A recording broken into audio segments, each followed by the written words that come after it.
and we have ATC online. Departure is in about 30 minutes, so let's jump into the aircraft and start setting everything up.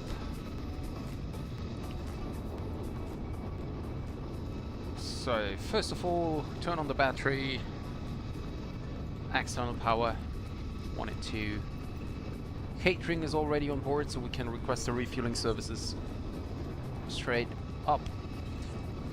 IRS on. Power the flight deck door. Window heats on.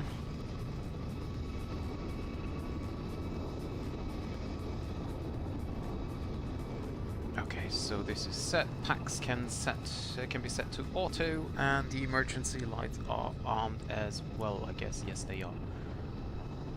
Okay, so let's get here into the FMC and let the IRS does its job. And yeah, as I said, we're going from London today. Oh. From London to Warsaw.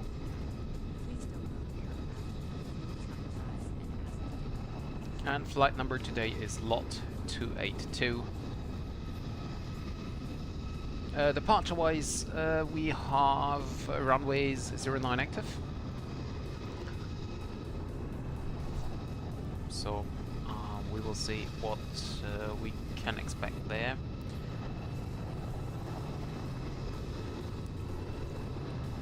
So the fuel truck is in position already, and therefore we can just wait until we can load the aircraft.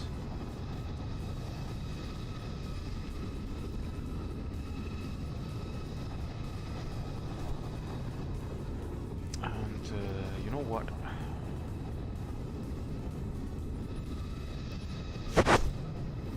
Because I don't want the refueling truck to, you know, unfuel the aircraft, so I reduce the fuel here. I hope that it's gonna be working. Yeah, as soon as he made everything available, yeah, he's now turning up to the wing, and then we can set up the fuel. Fuel-wise, we have 15.5 tons of fuel planned for today, whereas 5 tons are reserve fuel.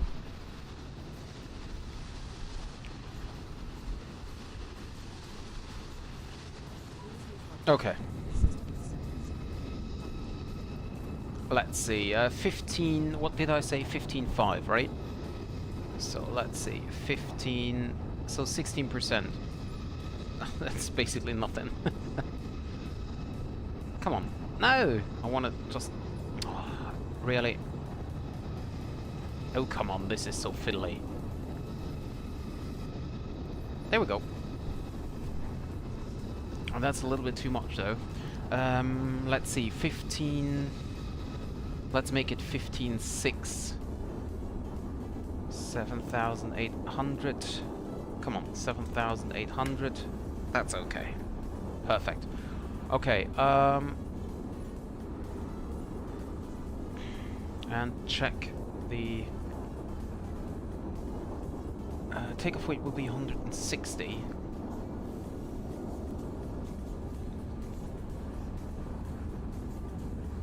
So that should be okay. Okay, there we go.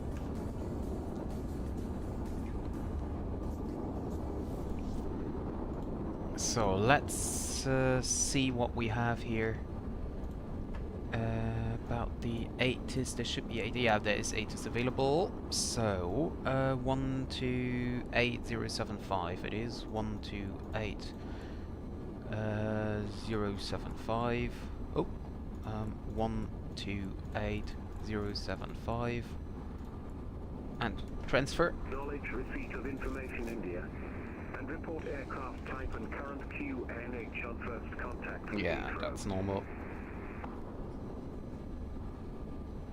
Heathrow information India. Time 1020 Zulu. Automatic.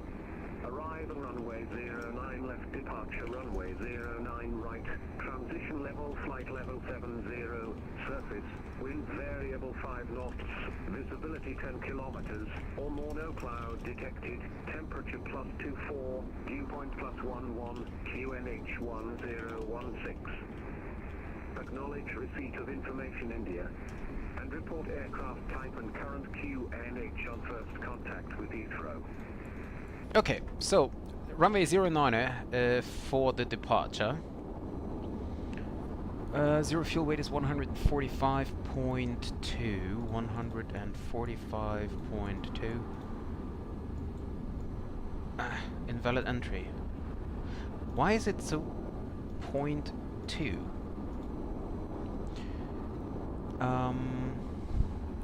Reserves are 4.9. Cruising altitude is oh, we have a cost index of 98.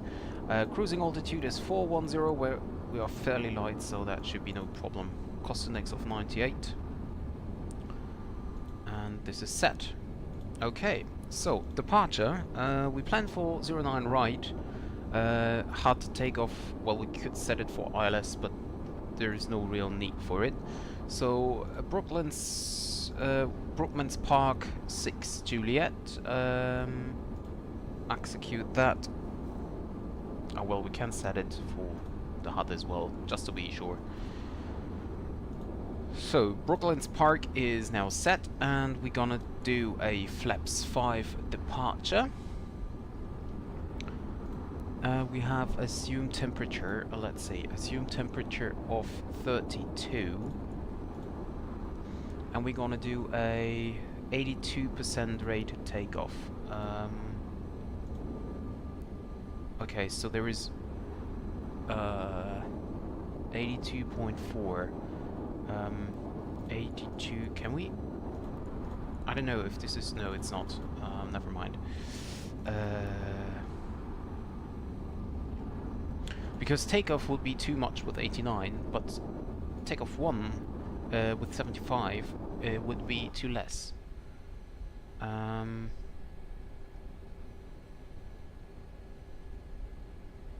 Okay, we leave it as that, and CG is 18, trim is 5, and then we have V speeds of 130, that is okay, 135 is okay, and 146, that's okay as well, and takeoff weight is, or should be, 160.2. 160.2, set, speeds deleted, yeah, okay, but we can overtake them. So I just have the problem here with this one. So I will set it manually, 82.4. Let's see if this is possible. So I know that in the PMD G737 you can set the takeoff for whatever you need. But this is apparently not possible here. Can you just... Nope. Nope, nope, nope. Flap limit, no. Air data, well, have alternate. No. Nothing. Okay, but we can now set the QNH 1016. 1016 is set. Can get rid of the master caution here. And we can then also request boarding.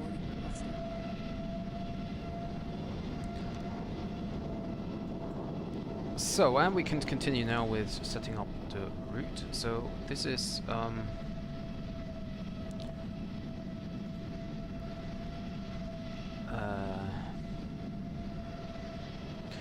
it's weird. Yeah, we can board the crew. So what I could do is I change the assumed temperature.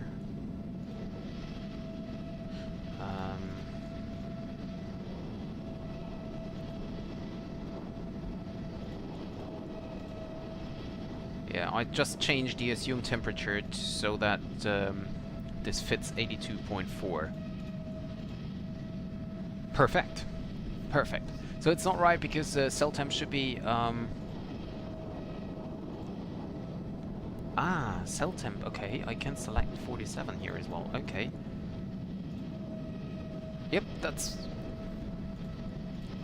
what we're looking for. Okay. But climb out 1. That should be okay.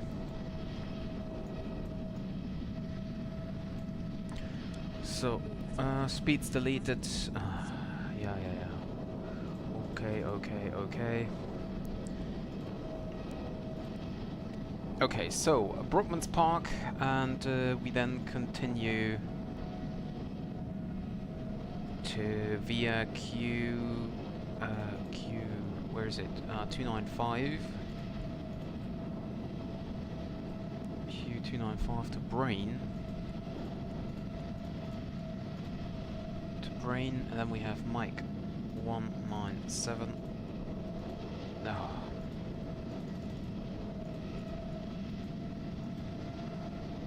Mike 197 to Redfar. So it's very laggy here. I think that's an OBS problem because it wasn't like that before. That's why I'm missing so many buttons here.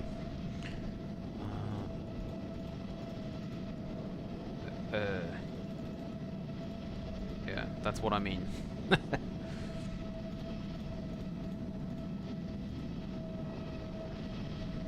Via entry must be delete or airway ident. Invalid airway exit.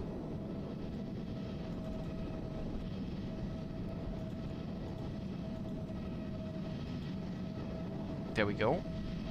Direct Romeo Kilo November. Reckon or Chersky? I think it's Reckon. No, actually I have to look it up. It's Reckon, yeah, okay.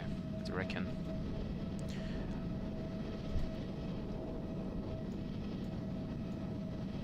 Okay, so then after Reckon,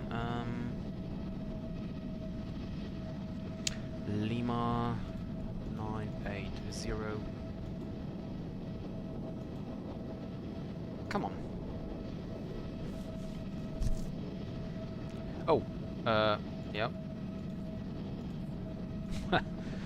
Lima 9802 Oscar Sierra November. And then we have direct Hotel Lima Zulu.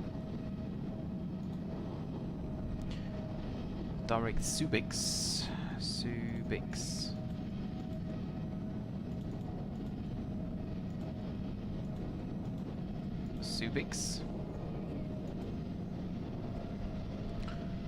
And then Lima.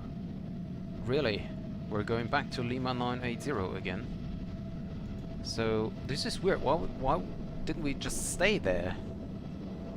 Well, AdVap. We might shorten that later on, depending on the situation in the air.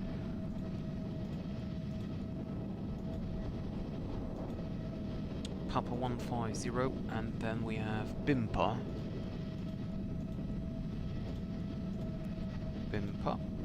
There we go, and then we have the Bimpa 5 uniform into Warsaw.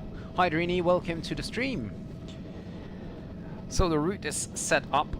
We can go to VNav and then climb forecast so that we have a better calculation.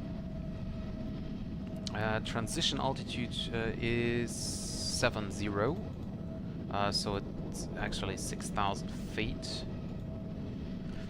And then we have flight level 100. We have flight level 200. We have flight level 310. And we have flight level 350.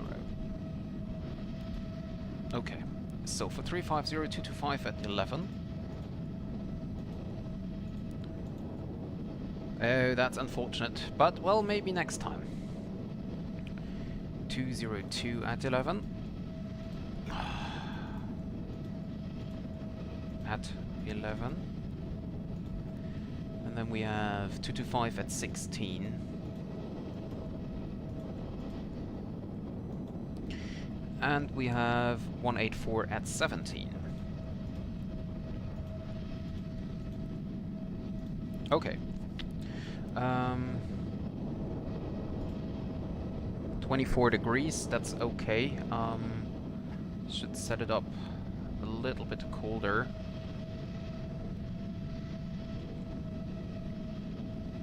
Okay, so the climb is set, the climb forecast. Speed transition 250 at flight level 100, that is good.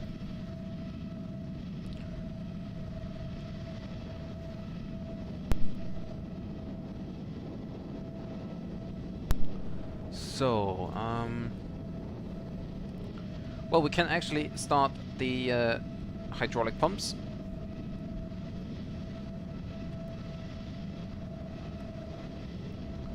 Set those up.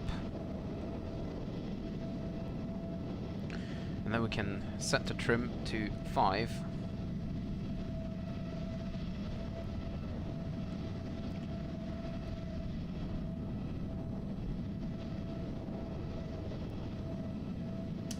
Trim is set to 5. And we go and request a clearance. Oops. Yeah, and fueling is just done.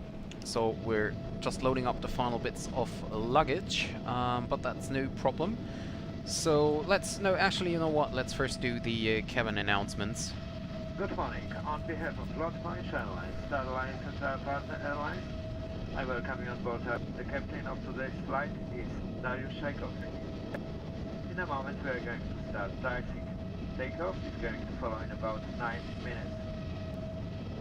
My name is Andrzej Zygmunt, and together with my crew, we are here to ensure our passengers have a safe and comfortable flight. However, so takeoff in about 9 minutes, that's of course not correct. That's why I would like to ask you to carefully fasten your seatbelts. It is our pleasure to inform you that Lord allows you to use your portable electronic devices during the entire flight. However, please make sure that your device is in the flight mode. The default scenery is not good, Trini. Okay, I thought it's quite okay. Keep in mind that during Isn't there a freeware also out? it is prohibited to use headphones.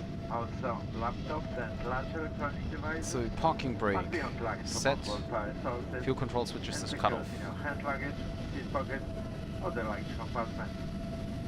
We are glad to be able to spend this journey with you. Have a pleasant flight.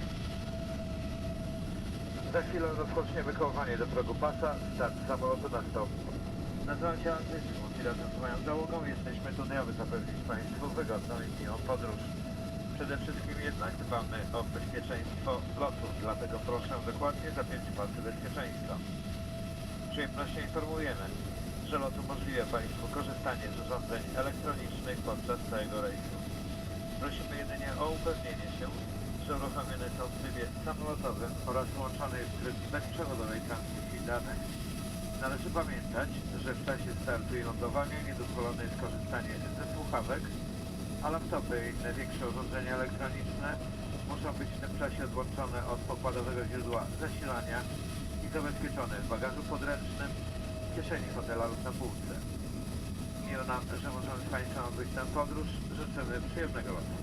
There's free, but it's on the work and it's very default. Okay, I see. Well.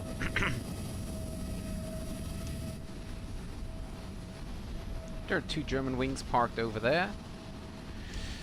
Okay, and we now go over to Heathrow ground, no, Heathrow Tower 118.5 to request a clearance. 118.500. Invalid entry 118.500. There we go.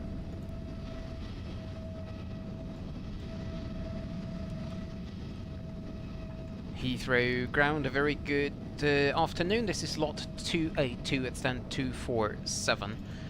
We have information Juliet on board, and we're type 788, requesting clearance to Warsaw, please.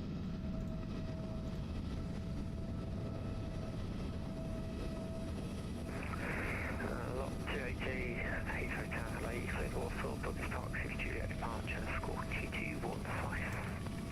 Clear to Warsaw, VD Brooklyn, Brookman's Park, 6 Juliet, and squawking 2215, lot 282. Lot 282, correct. Heathrow Tower, Shortline uniform. Shortline uniform, pass your message. So, squawking is 2215, so let's just set that up because otherwise Shortline uniform, I'm going to forget that again. 2215 is set. And we leave it at standby here. Now we just need to wait for the last part of the baggage here loaded in, and then we can go. And stand 225, looking 70. Flight director on, LNAV and VNAV. Auto thrust armed. Passenger signs on.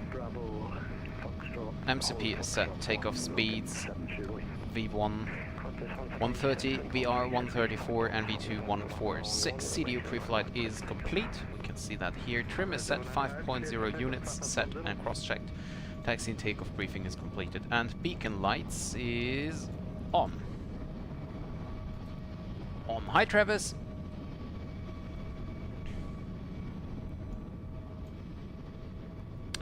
This other plane is loud. You mean on voice, or what do you mean? Because I can't hear any loud plane here at the moment.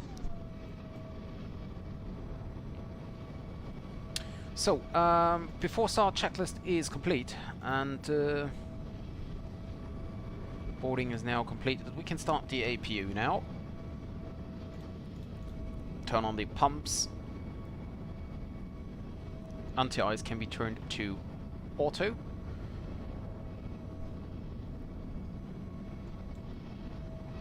And now we just wait for the APU to run up.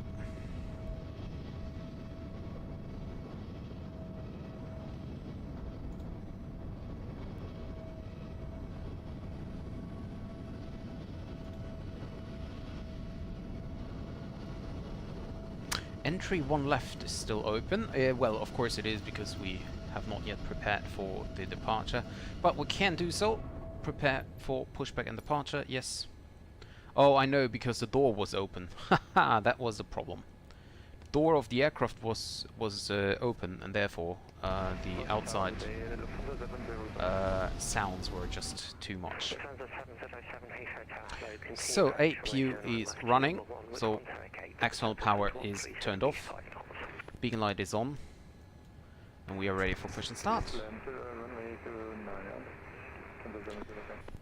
Hi SO, welcome back. Hello Captain, we are ready for pushback.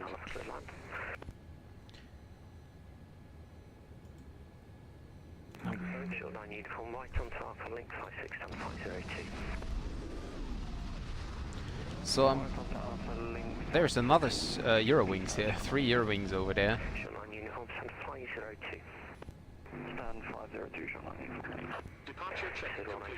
So there's no time for me to call in, so we need to wait a little bit.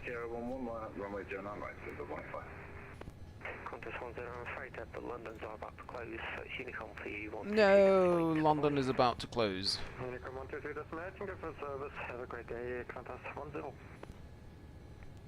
Heathrow Tower, lot 282 is ready for push and start. Locking gear. Lot 282, stand 247, push start approved, face south. Push and start as approved, face south, lot 282. Face south. So that makes the nose to the left.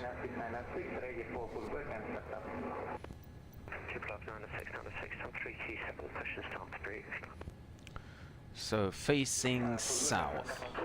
Release parking brakes. We release the parking brake. Commencing push. All engines clear. Doors to auto, that's nice. Surf 185, surface wind 130 degrees, 5 knots, runway 09 right, clear for takeoff.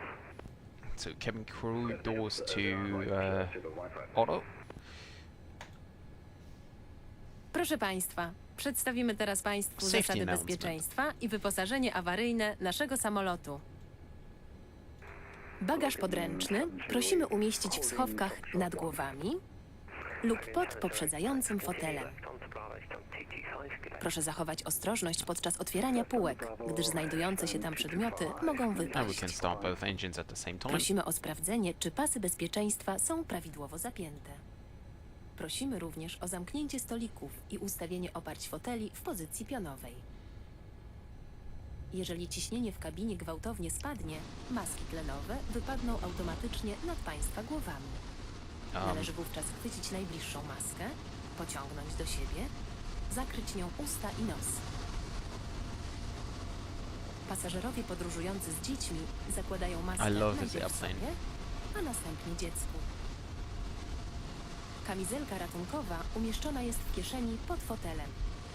W razie potrzeby należy kamizelkę wyjąć z opakowania, włożyć przez głowę, a następnie And owinąć the engines are dłuższy running koniec up now. taśmy wokół pasa i umieścić końcówkę w uchwycie.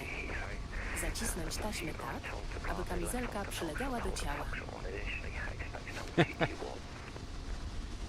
Kamizelkę należy napełnić przez silne Hi, pociągnięcie Felix. za 2 czerwone uchwyty, Oh stojąc well. w progu drzwi lub na skrzydle.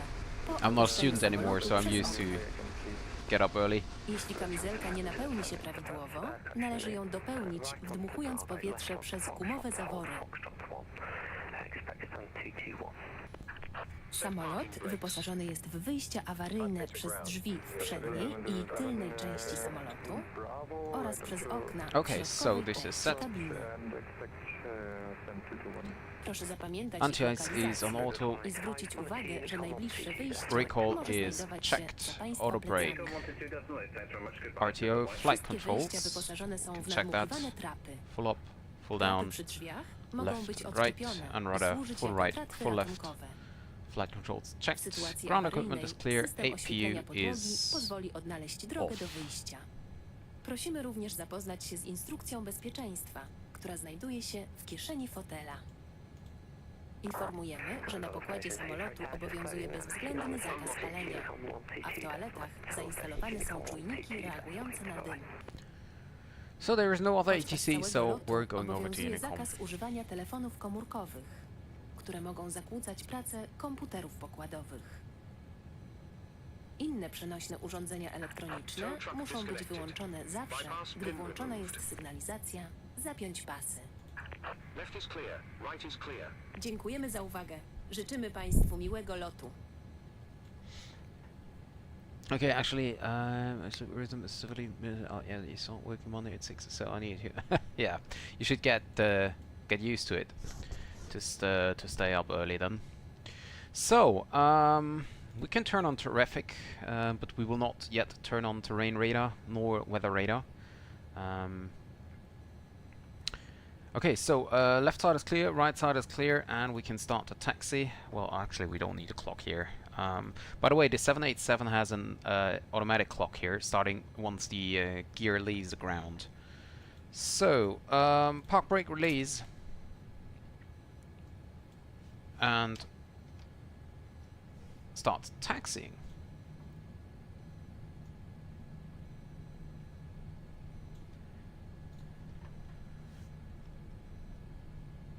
Select flaps 5 for the departure. Tried VATSIM yesterday, but nobody was on ATC anywhere, pretty much, so still don't know if it worked. Yeah, well, but if you are already connected and you did this, you know, beginner thing, that is actually really good for the beginning, so yeah.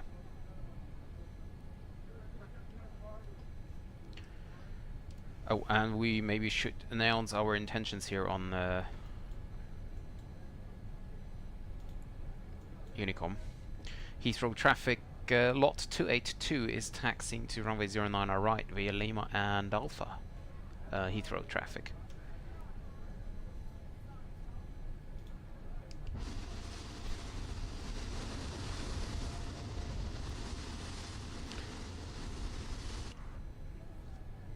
So, I'm really curious on what to expect in Poland.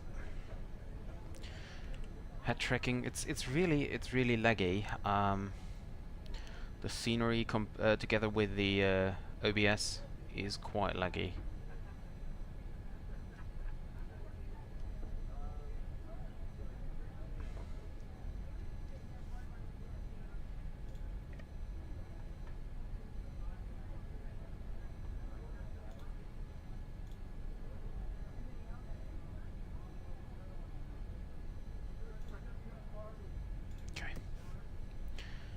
Okay, right is clear. Left side is clear. There is a Concorde back there. Okay, and we now go via... Oh, the taxi light is not on. Good thing you noticed. Thanks, Travis. So right side is clear.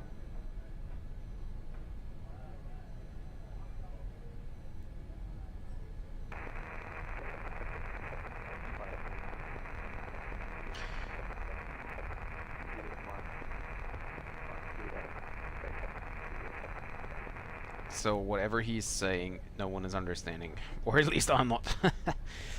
Felix, how do you read taxiways or like know which one's which? Because I can't figure out which taxiway I had to take if ATC would tell me on basically any airport. Well, if you have the charts, Fast. This is well, this is fast. At Gatwick, is there any like places for a helicopter to park? what, like for what? I don't know. Basically, if you have the ground charts,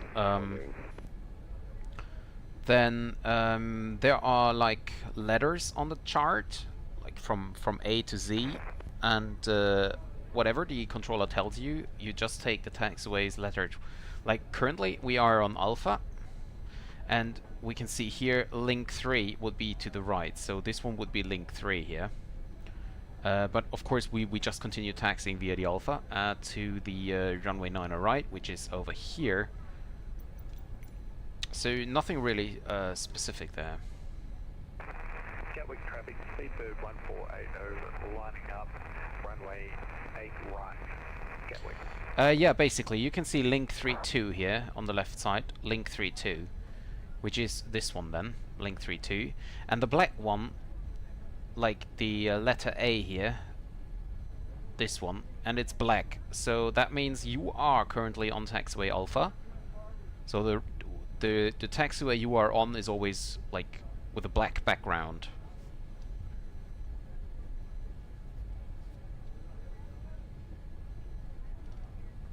Basically, yeah.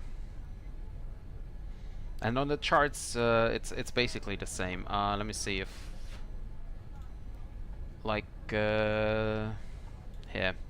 So we're currently on Alpha, so if the controller would tell me now taxi via Alpha to holding point Delta, that would mean that I continue on Alpha all the way down here, and then we have taxiway Delta here.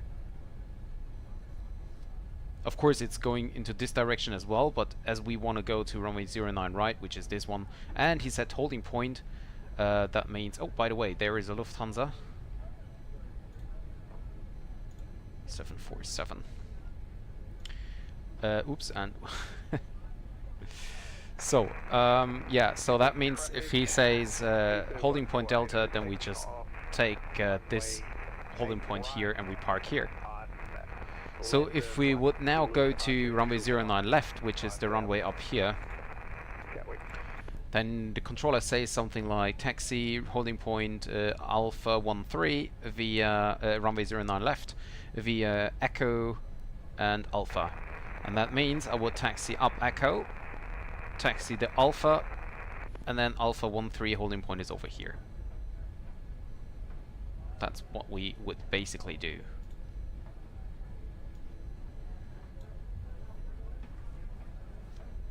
So before takeoff checklist, flaps are set. Come on. Flap set, okay.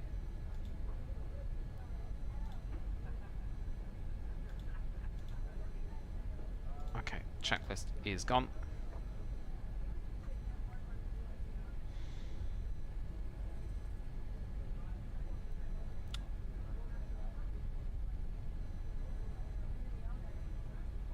Yeah, well, Frankfurt is Frankfurt is kind of difficult, and it depends on which charts you have. Like the Nefegraph charts, I think it's Jeppesen, but there are a lot of other charts as well. So every chart is basically the same, but it looks different. So yeah, to be honest, I don't know if it's free. What I do in that case normally is I Google for it.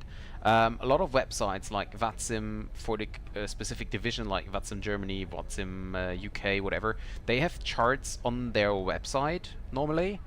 Same as for Iveo. So you can always use these then. But yeah, overall, if you have it free, then you can just, I don't know, yeah, Google for it maybe, and yeah. Oh, there is a Speedbird 787 coming up. I'm not sure if he sees me. Yeah, you should maybe have a look outside the window there.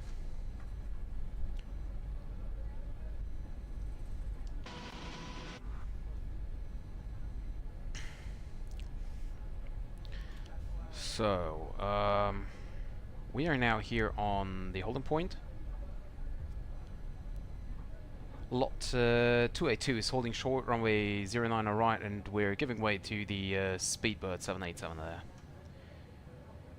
So parking brake is set, and we just give way to the Speedbird. He's set lining up. Is he behind me? Oh, he's behind me. Okay, so never mind. So the Speedbird's behind me, so lot 282 is lining up, taking off runway 09 right, Heathrow. So he's behind me, so yeah. Okay, landing lights on. All the lights on we have. TARA and terrain radar on. Oops, we zoom out. Oh, come on. We zoom out a little.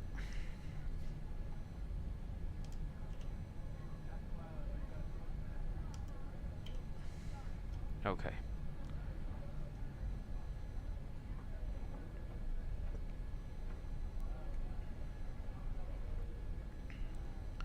Okay, and lining up.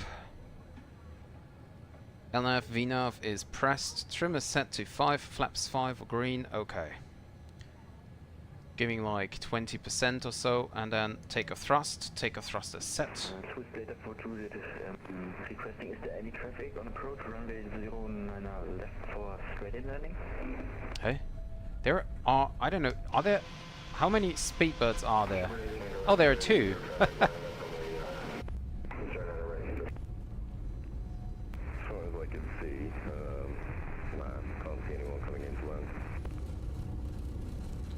Okay, so V1 and rotate. Positive rate. Gear up.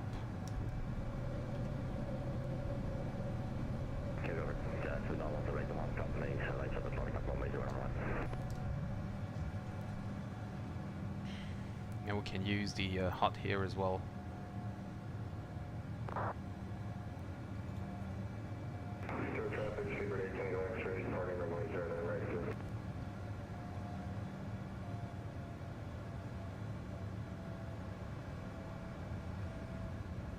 Oh, it's a little bit windy here.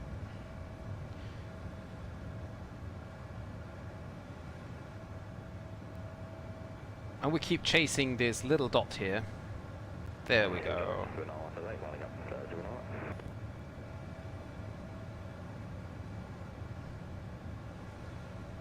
And we can select flaps 1.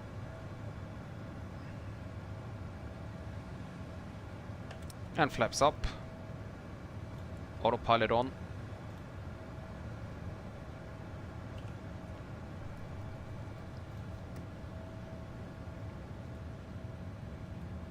And we can do the after start checklist. So landing gear is up and off, and flaps are up, no light.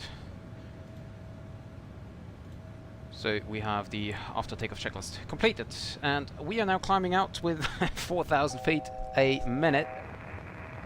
We're gonna follow the official chart here, Brookman's Park, to 6,000. Because there is, like, you know, London area is always very busy, so yeah, we just stay on the official departure route here. No speed restriction though, then we can increase to 250 knots.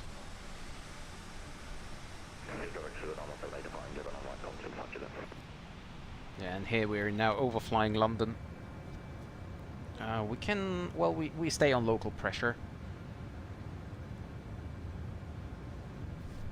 Yeah, we were a little bit too fast here, I think, for this one. Yeah, you can see here London. We're now passing London, by the way. It looks a little bit like New York, does it? With the Central Park here. A river like the Hudson, but there, of course, the skyscrapers missing. So, but yeah.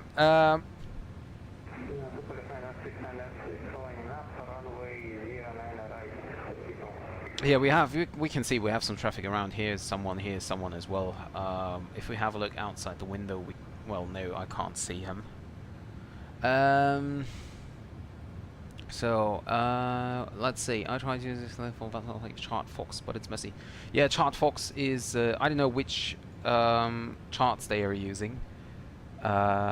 So, as I said, maybe like every company has its own style, so to say.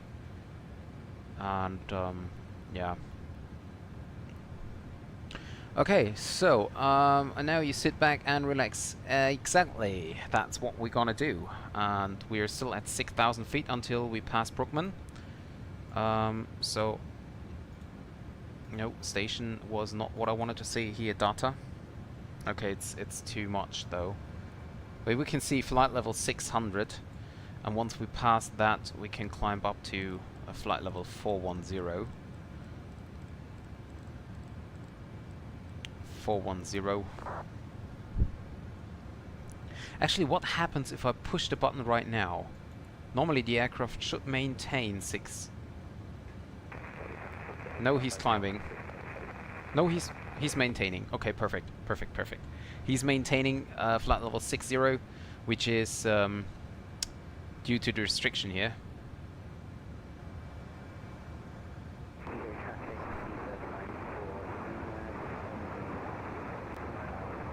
I just put one on Discord. Okay, let's see.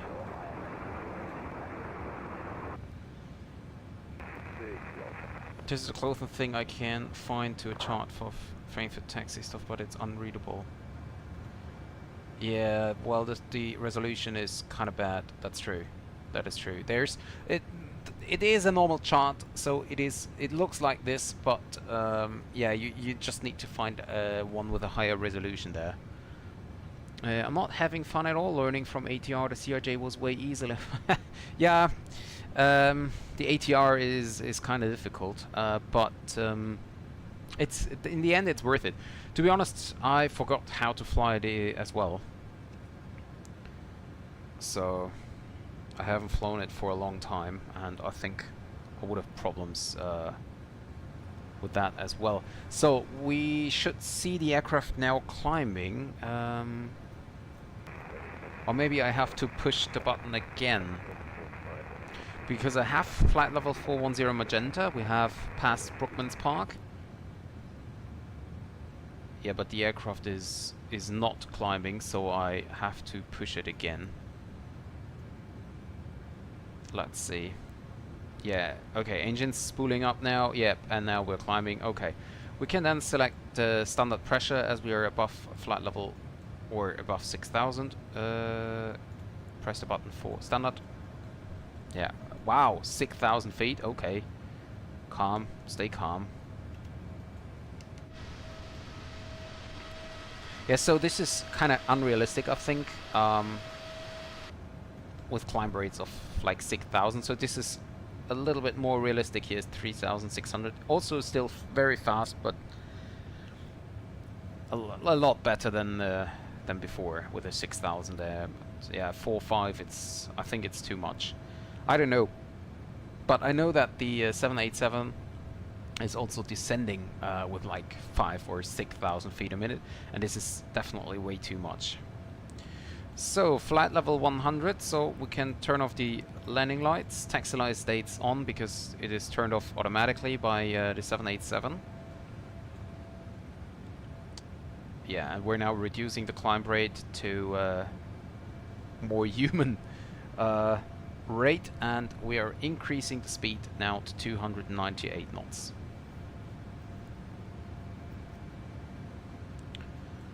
Okay, and if we check the progress page, we're gonna land at 13:11, so that makes it 1.5 minutes, hours, 1.5 hours to land at Warsaw. Only screwed. Is the ATR good freeware, Felix? Yes, it is. Definitely. It is definitely.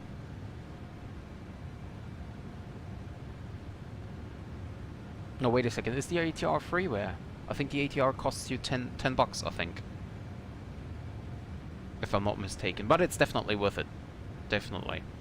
I only screwed up during approach. VNAV doesn't work during descent, and I have to calculate top myself and also use... Yeah, well, that's... Oh, okay. Yeah, I thought... Yeah. So the ATR coming with the flight simulator, it costs you 10 bucks if you have the premium deluxe version. The freeware one, I don't know. I have no idea about the freeware one.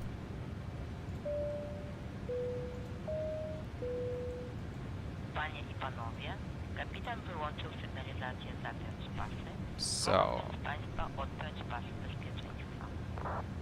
For standard MS, it's 20, and if you have the premium, it costs 10. Yeah, and it's definitely worth it. Hi, Martin. Welcome to the stream. Yeah, it's definitely worth it if you like to fly short hops. It's definitely worth it.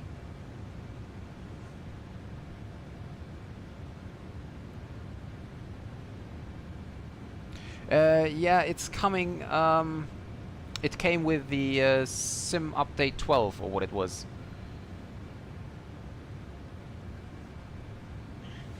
It's as I said, really nice aircraft. Yeah, that's true. There are a lot of tutorials out there explaining on how to fly the ATR.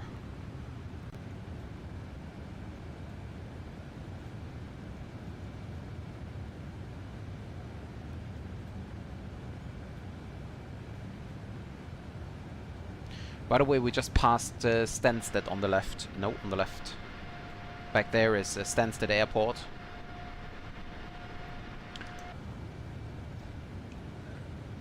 I mean, I'm looking for an alternative to the 747. Perfect thing would be PMD, but like too expensive. Yeah, well, I can suggest the Phoenix, which is not as expensive as the PMDG. I think the PMDG 737-600 is only 30 bucks compared to all the other PMDG aircrafts. That's really cheap. Freeware-wise, I can always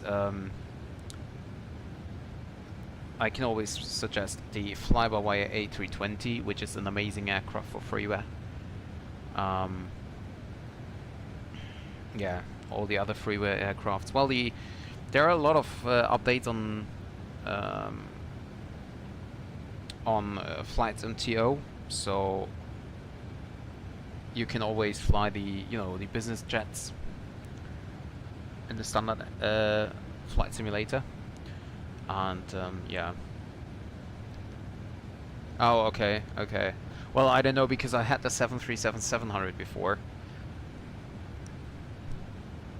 so that's why they gave it to me for 30 bucks.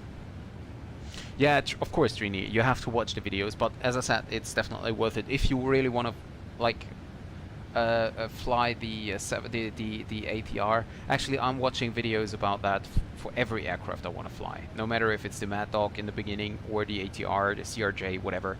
I always watch the flight sim tutorials and also some real-world videos about that. Martin, I bought Microsoft Flight Simulator 2020. Is there any way I can get it to... well... to control it with a mouse, I don't really know. I mean, you can set up your mouse buttons in the menu, but well, of course, you need your mouse to control the like you need to move the mouse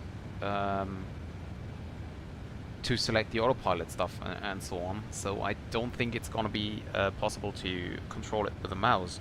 What you can do, I think, is you can plug in a Xbox controller in your computer, and you might be able to fly it with that. So if you have an Xbox controller, or maybe PlayStation controller, it could be possible as well. I'm not sure, but only mouse, I don't think it's possible. You have to check the menu then, if you can edit your buttons to work with that. Yeah, that's right, Rini. There are many real ops with a 600, but I think on Flight MTO you can always find a lot of liveries for the 767-600 as well. Like, so if you not pay attention too much on the real world stuff, then you can, like, you know, download a, I don't know, Ryanair livery for the 737-600 as well, I think. So if you don't pay attention on the realistic part of it, or if you don't care at all and you just, you know, fly BBJ or whatever, then that should be possible as well.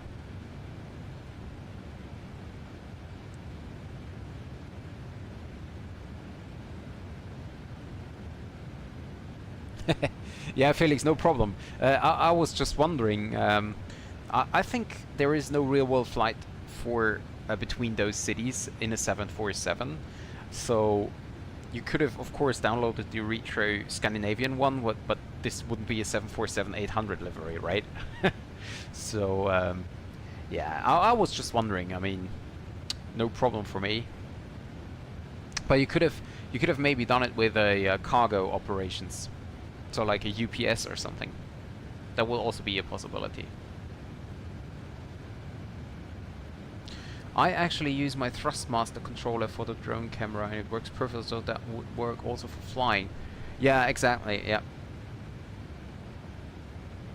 True, Olympic, they flew 747-200 and maybe also 747-400, I'm not sure. But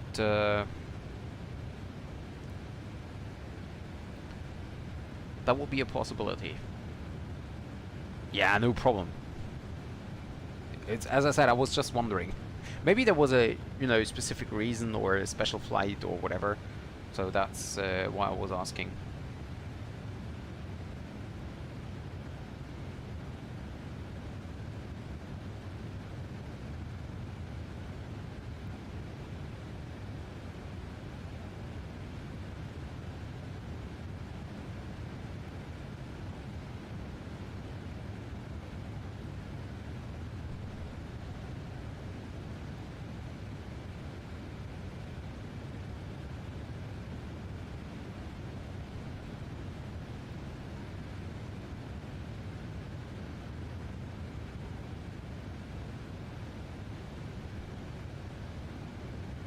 There is no leverage to shorten the whole airplane. Yeah, that's true.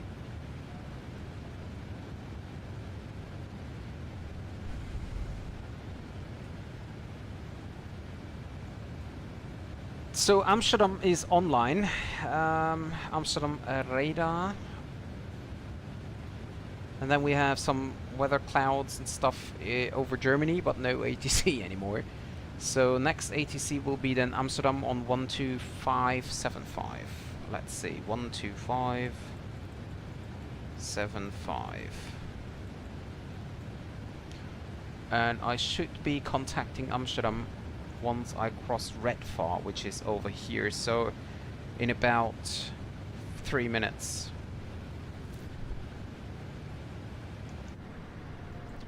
Really like the livery of LOT. I said it several times already, but I really should continue or start to focus on Eastern Europe. Like, I've never done a flight into Poland. I know there are really good sceneries, freeware as well as payware. Like, for example, right now we have the Fly Too High Warsaw scenery. I know there's Krakow and Gdansk from Trzewiecki Design, I think it is, or however you pronounce them. Yeah, and all the others like Romania and Ukraine, Moldova, Hungary, Bulgaria. I've never been there. I know there are a lot of Wizz Air flights, and also Ryanair is taking some flights over there. So I should really focus on doing that. I didn't know if you used to play the elder versions of GTA, but I've been playing the remastered version that came out a year ago, the G trilogy, and it's very fun playing this. Yeah, I can imagine. No, I just played GTA. I think it was GTA 2, where you have this 2D view from the top, which was quite nice. I don't really like the next ones. I mean, of course, the graphics a lot better now, but you know, I really love the story about GTA 2. I did, Rini. I did. Your home airport is Riga, isn't it? I've been there, I think. But yeah, of course. It's also like Latvia, Estonia, also Finland. I mean, I've flown to Rovaniemi for the Christmas fly-in last year. I will do that definitely this year as well. But yeah, that's always part of something I don't know. I missed out in my Flight Simulator career. Is there even a 737-300? I can't find it. No. It's the NG version is out. The older versions like the 3, 4, and 500 are not yet out.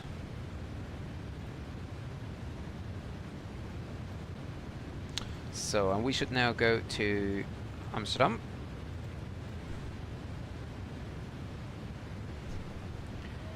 Amsterdam radar goedemiddag, lot 282 is passing Redfar, passing flight level 355 for 410. Hello, lot 282, I'm closing shortly, continue with Unicom. Okay, going back to Unicom 1228, lot 282. So, yeah. That's really unfortunate, is it? Okay, but Friday afternoon, so yeah, we don't expect too much ATC there. Must have been GTA London, I'm guessing that was cool. I don't know. Are flying to Scandinavia. Yeah, true. The thing with Scandinavian airports is, but that's also the problem with the Eastern Europe part, I always feel it's too far away, you know? My main focus on departing airports is like the UK, Amsterdam and Germany. So these are the, you know, the area where I depart a lot. And for all the Scandinavian airports, it's always a very long flight. It's like the same as for Iceland. If you want to go to Iceland, where I want to go like a lot of times already, I bought the Akureyri scenery and I didn't even check it out yet because flights were just too long. You know, if you depart Germany, for example, and go for Iceland, it's always a 3 hours flight. And yeah, that's just too much most of the time. But approaching the Scandinavian airports, like especially in Norway,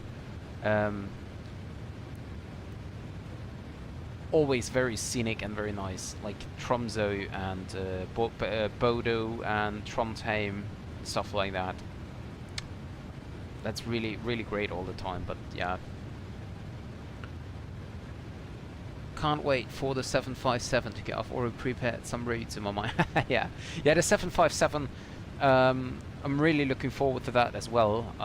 Well, of course, I mean it's Boeing, but I definitely will do some Condor flights there, and maybe also some DHL flights. We have then the United and Delta flights, of course. So there's really a lot to go with the 7.5s.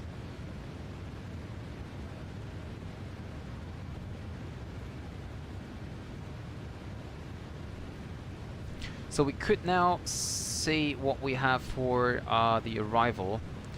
According to the flight plan, we're gonna expect... What do we expect with runway? 333. Okay, so let me see the weather for Warsaw. 280 at 10. Yeah, so that should be ILS then.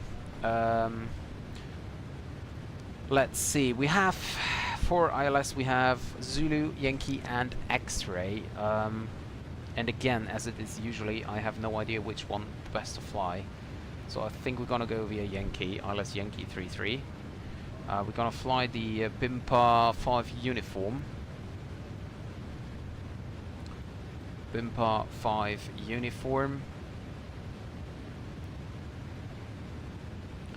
And we come to Whiskey Alpha 534. Oh, okay, then we can also take... Okay, never mind. We can take the ILS Zulu. BIMPA brings us to the Whiskey Alpha 534, and that's what we're gonna do. So, let's check if there's any discontinuity. Shouldn't be. Nope, there's nothing. Okay.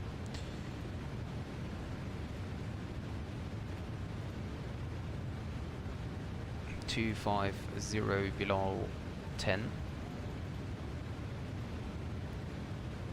And forecast.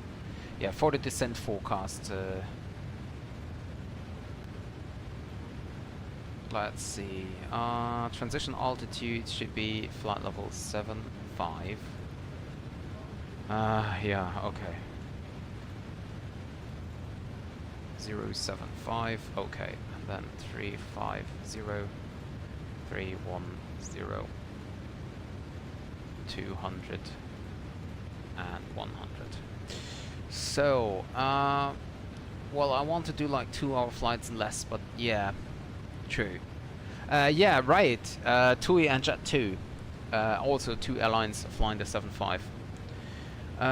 Like the A320 is cool and all, but I flew the default version of an Xbox for like 2 years straight, so I'm looking for. Well, the default version of the A320 is not comparable to the fly-by-wire. Definitely not. So you should at least try out the fly-by-wire A320 Neo version. It's, as I said, absolutely not comparable to the standard A320.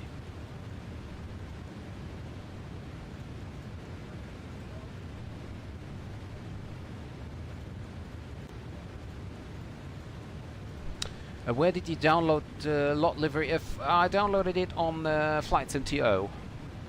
You just have to take care that it's or pay attention that it's the version 2 livery update. So the Kuro version 1 is not working anymore because of the AAU 2 update. So you have to download a livery for the version 2. But you can find it on FlightSim.to. So you just go to livery. Select the Kuro 787, and then you have the recent or newest ones, and then you can just download it.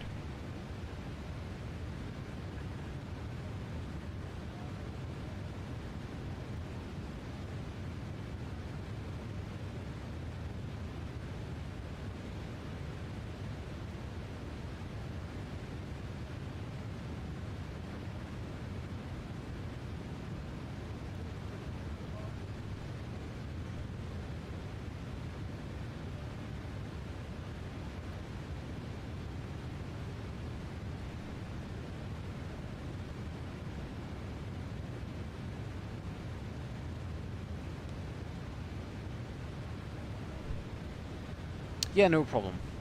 I want to try to fly, but what it lags my sim. Okay. Where do you buy PMDG planes? Oh yeah, I bought it on their website. That was the most convenient place to buy it for me. I didn't want to wait until it's in the marketplace, and it's easier for updates if you have your add-ons from marketplace. But yeah, it's overall for PMDG at least, I like to have it from their website.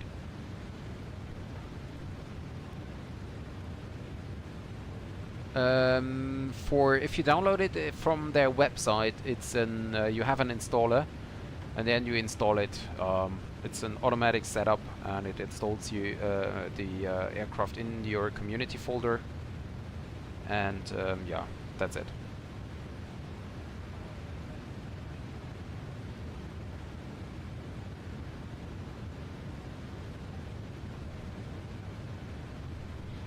Yeah, exactly.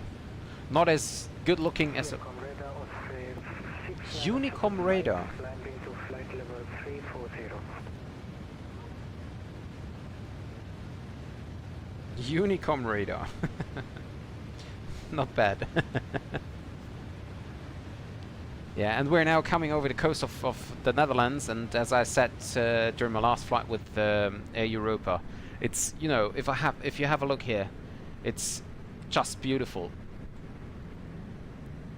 It's so beautiful. There is like no mountain, which makes it kind of boring, but the landscape itself makes it so beautiful. Oh, you know what? I just take a screenshot here. Oh, I have wing lights still on. With the Amsterdam airport as well. Down there we have it. And now I just turn off the wing lights and logo lights. We don't need that either. Beautiful.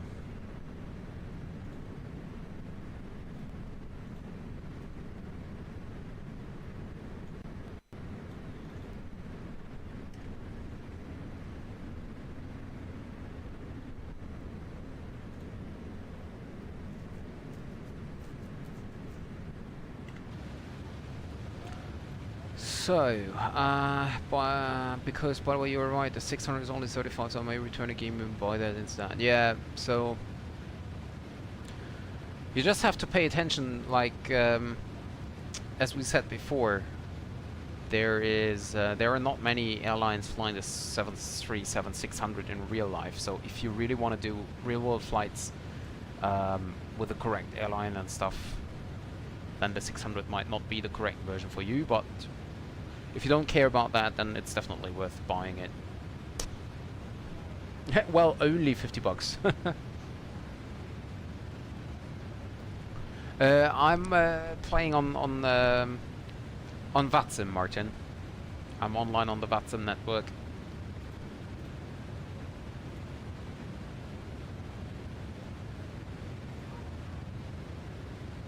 Yeah, well, true. Of course, of course. So we're in the air for exactly 30 minutes now. And let's see. Whoops. Altitude alert. Yep. We just lost 300 feet here by a thermic problem. We just... there we can see it.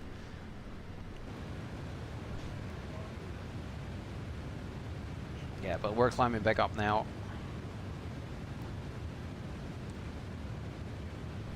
So I wanted to have a look here on when we can plan to approach.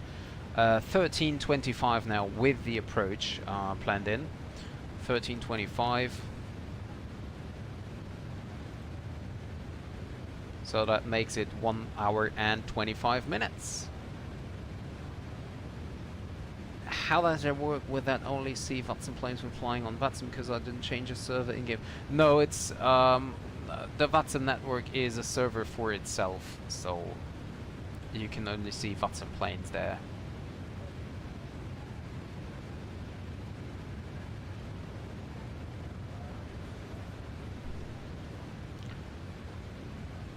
currently flying from Rodos to Rotterdam. Oh, very nice. Yeah, originally, to be honest, I planned a flight today with the 787 from Koos to Gatwick, but the flight was a little bit too long. So I have some appointments in the afternoon. I didn't have too much time to do a 4 hours flight. So I decided to do this one here, and for me, join a new destination, join a new country. Yeah, Rotterdam. Actually, it has been a long time since I've last flown to Rotterdam. It could be doing some Transavia flights out of Rotterdam. I think they have some very nice destinations from Rotterdam. For example, there is an airport as well. For example, they're going to Funchal to Madeira, I think, from Rotterdam, and yeah, some very nice destinations. So when I connect to the VATSIM, does it automatically switch games? Well, yeah, basically yes. You just install the VATSIM client, and once you click connect, you don't have to do anything else.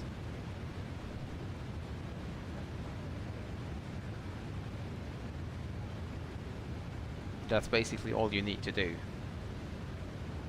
R2 ops, okay.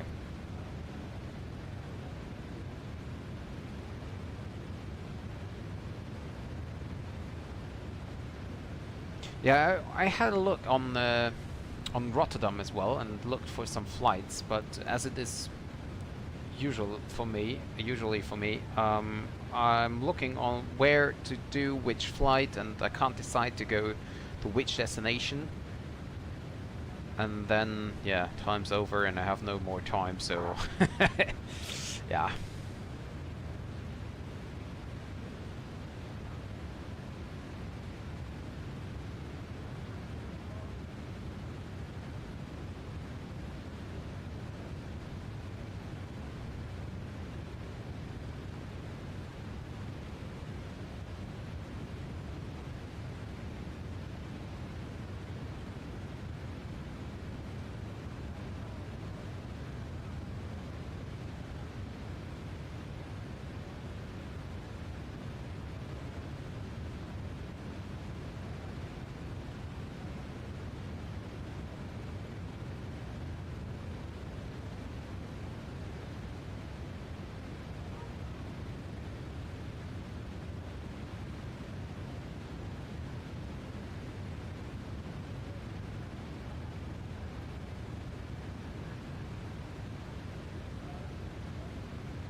I just use wait a second. I just used and this V. Yeah, exactly. V-Pilot. That's what you need. V-Pilot.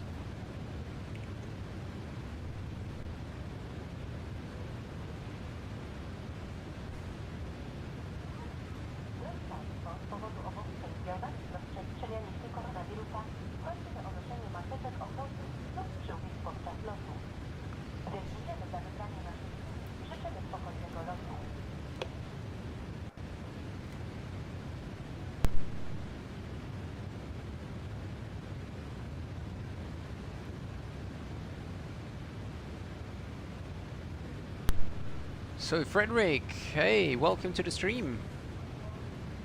Also, I realized I forgot to install the audio for VATSIM thing that may explain. No, you don't need to install it. Audio for VATSIM is just for controllers. You don't need that. V-Pilot is all you need. You just need to go into your settings and check if there is a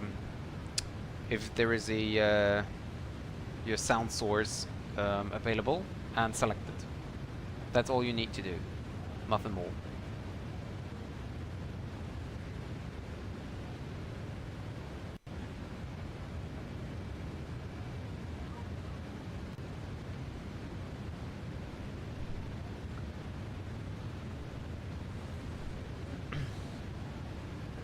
I have no idea. I don't really use Steam.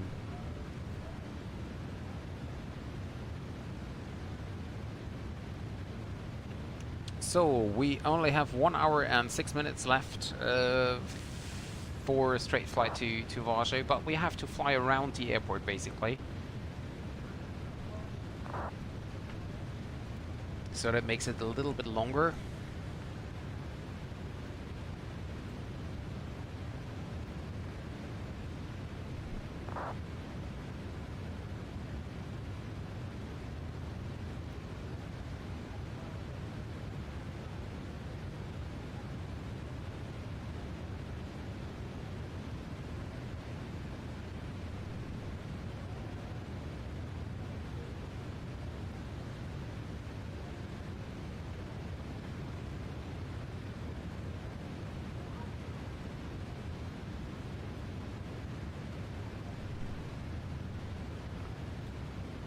So we're now coming into Germany in a few minutes. We're currently over Enschede in northern or eastern Holland, eastern Netherlands.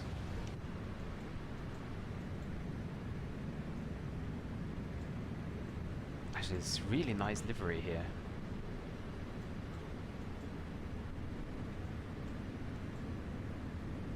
Also, it reminds me a little bit of Lufthansa because of the bird here.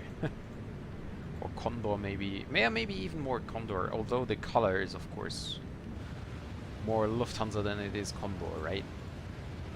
So we can see, or we should be able to see our top of descent. Oh, it's back there. Okay, so we have a long flight to go. Actually, our top of descent will be reached at 12:56. 12:57 now, just changing. So 12:56, that would be in about 50 minutes, 52 minutes. But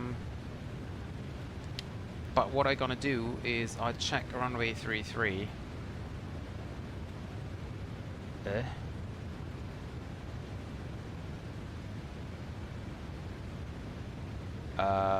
Okay. Nope. That is not what I was looking for. Let me see. Okay, so this is not in the database then? Okay.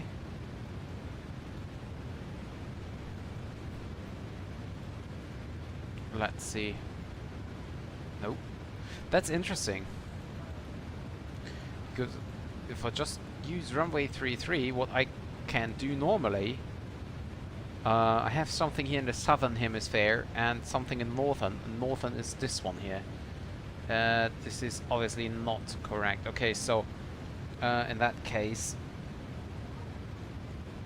we just use the airport directly, and I just calculate the top of descent on my own. So the platform altitude for the ILS approach.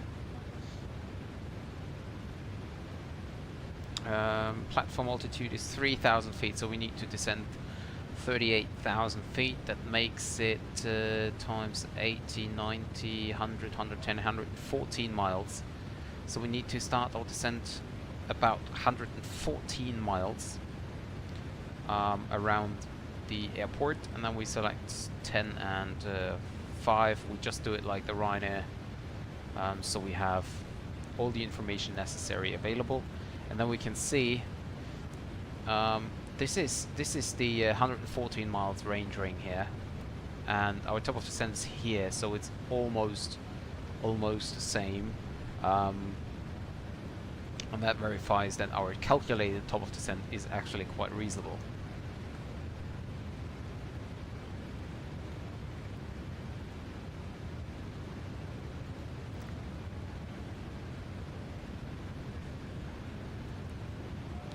So we're now over Germany.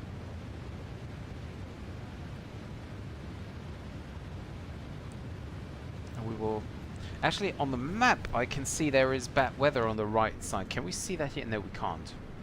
Yeah, so that's the problem of the Azobo weather service. There should be some clouds here, but there's nothing. It's like just clear skies all around us.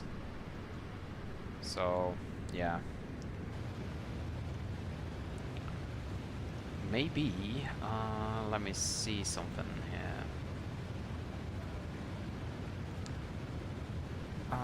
Yeah, okay, I see.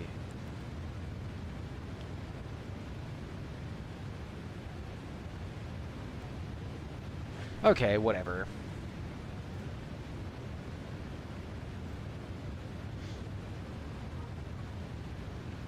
Yeah, we have some ATC online, like some towers, but nothing above towers. No center, no approach controller.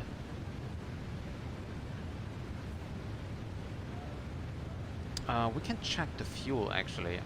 Let's see, we're just passing Azov. And let me see, what does my flight plan gives me? Azov 10.1 and we have 10.3. Yeah, perfect. Okay, so landing altitude, we could set that already.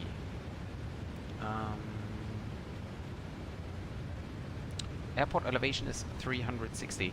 So landing altitude, I can turn that. Landing altitude is 0 auto, and I can pull that out and then turn it myself, and that should make it perfect. Okay, 600 seems to be a little bit too much though, but 5, 4, 300. Okay. And when we pull it in, 300 auto. Okay, we just leave it as it is.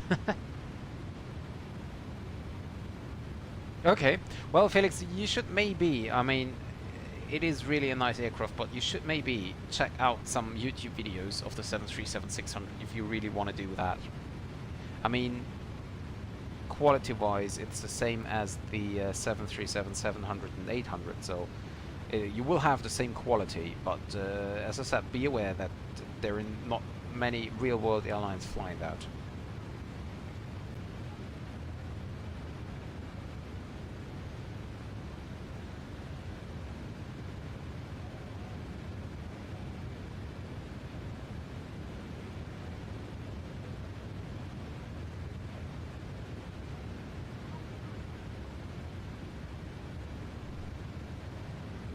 Okay, great.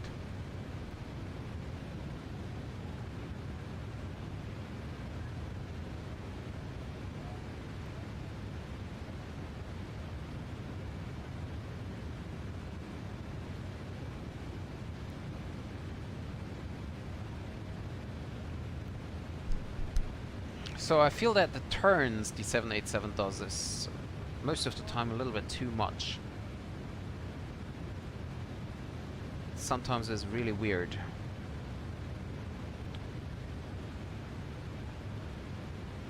I'm thinking of giving the ATR another shot this evening. Okay. To be honest, I don't care too much about in real life airlines and what they fly and where they fly. I'll just make my own flight. Yeah, of course, of course. I just tell you that because some people do care about it, and they would be disappointed, you know. Yeah, you know, I was thinking of doing another flight tonight, but I'm not sure what my wife has planned for us today, so if I have time again, and if I will fly again, then I might do some CRJ ops in North America. Is this 600 small enough to land in London City? I don't know. I mean, we're in a simulator, right? So probably yes, but in real world, I don't know, maybe.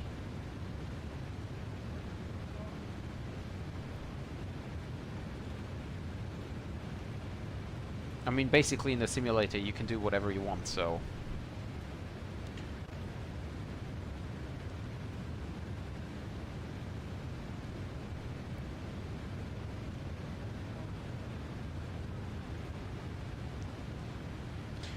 And while we're cruising here, if you haven't done it, you can please give this video a thumb up.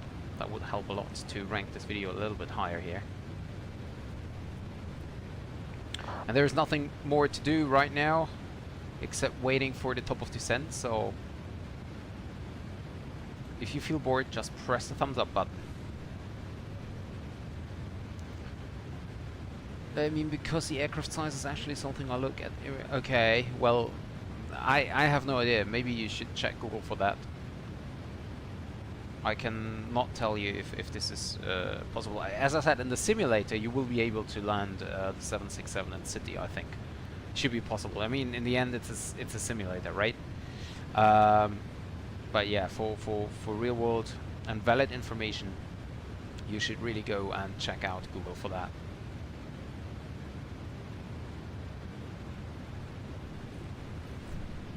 There is like a little heart I have here in the sidebar. I can't. This OBS thing is really annoying, I swear. Can't read the chats down there. You can't fly. You will not fly the 747 out of. Well, I cannot read it.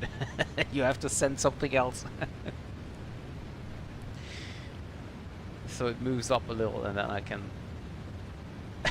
I can read it. That's so. I mean, who at OBS? That's so weird. We have no problem, why not?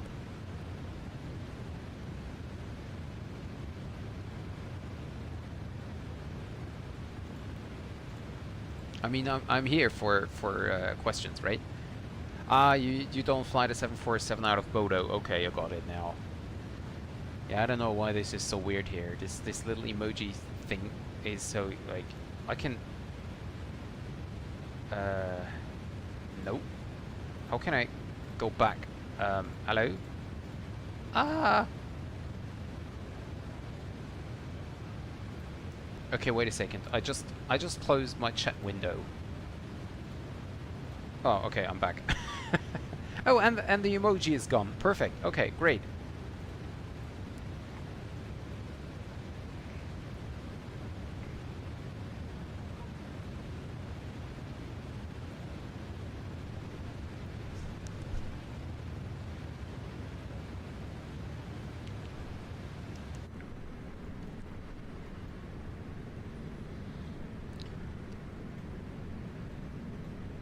So we're passing, we're passing Hanover right now, and I checked the ATIS for Hanover.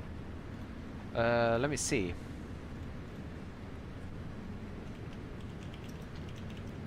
I checked the meter for Hanover. Varying with 0 CAF OK. So it is indeed saying CAF OK, so it might be just windy, but I don't know what's going on there on the map. The largest plane to fly out of London City is an Airbus A318. That's like way small. Yeah, well, the climb rate has to be very steep, and the runway is quite short as well. So.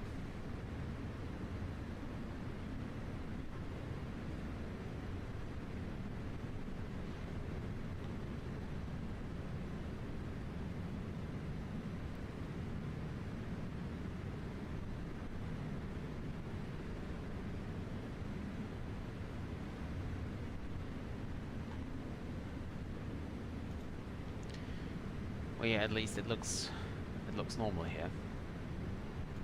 If it says CAF OK. There's the airport of Hanover. Never been there as well.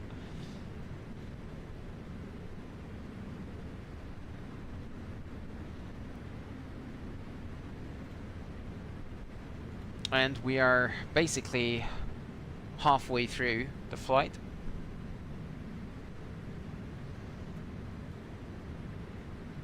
So we will now, everything we're gonna pass now is bringing us closer to the, well, that's a stupid saying, because everything is bringing us closer to the destination. But now, from now on, it doesn't matter if we turn around to London or if we continue to Warsaw. So, oh, there is a caution altitude alert again. Yeah, we just lost again. We just lost 300 feet again because of the the weather thing. No Boeing planes in London City at all, apparently. Wow, yeah.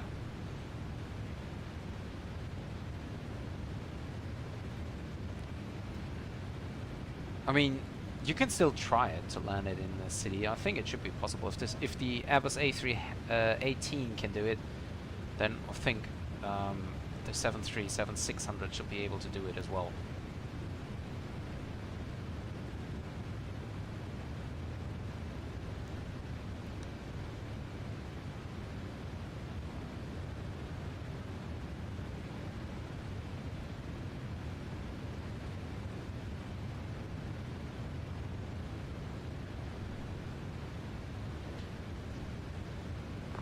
Right, it was synoptic simulations, right?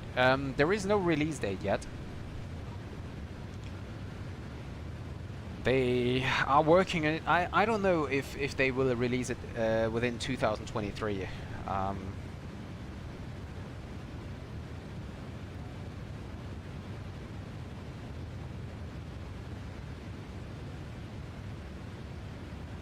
I'm not sure, but the screenshots I saw so far look really good.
For a lot of airplanes, yeah, I know. Yeah, I think there are a lot of planes still missing. I mean, there will be the Fokker 27 released. I think they will be releasing it soon.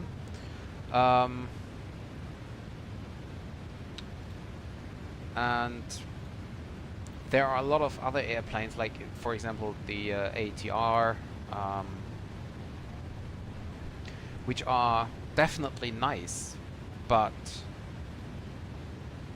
in the end it's just airplanes which are not flown very often. You know, people fly the A320, the 737, the 777, 747, 787, and of course the Airbus versions 330, 340, 350.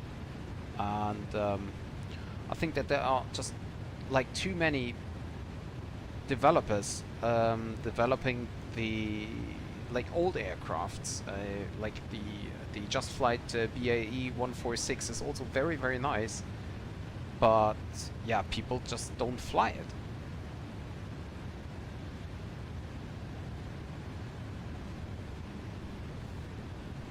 I mean, I think that the reason for that is because you might be able to get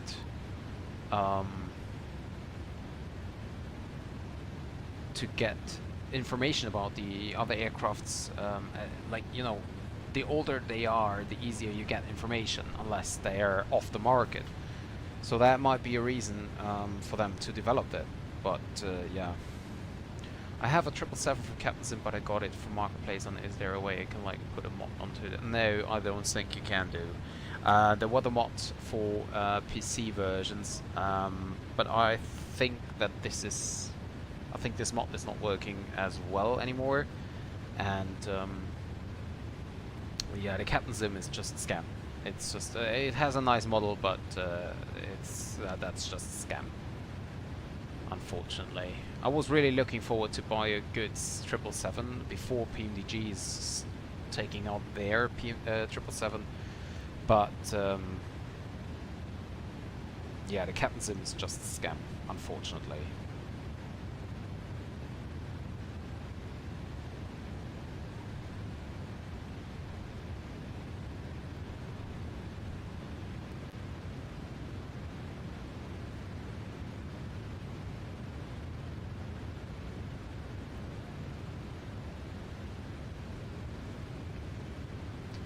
Yeah, and we're getting closer to our top of descent. Let's see again, 12:56, 12:22, so make it half an hour, roughly, until we start, because we're gonna start a little bit earlier here.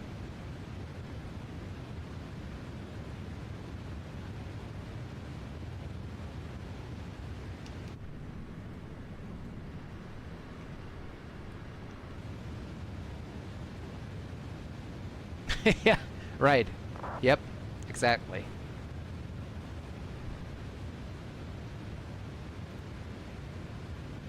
Whereas the flying a hospital was never done for being an aircraft to be flown in the simulator, as far as I know.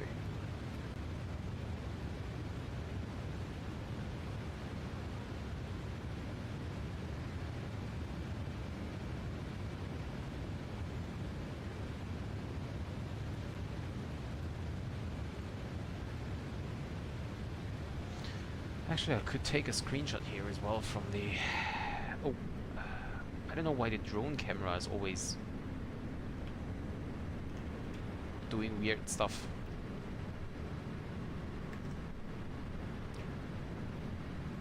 Nice Rolls-Royce Trent aircrafts engines.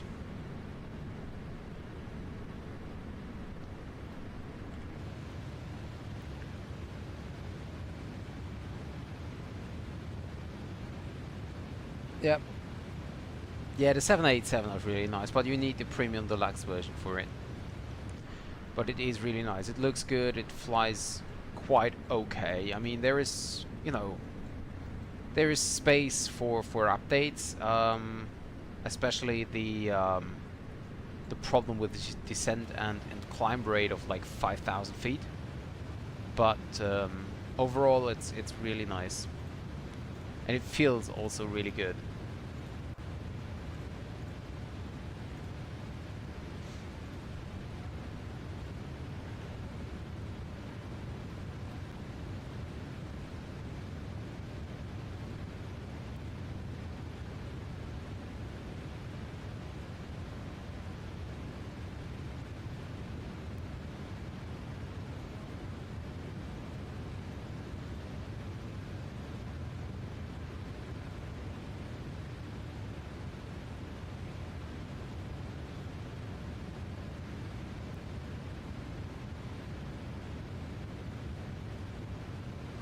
So, for the landing, as we land runway 33, and we're gonna vacate to the right. We're gonna land with auto brake.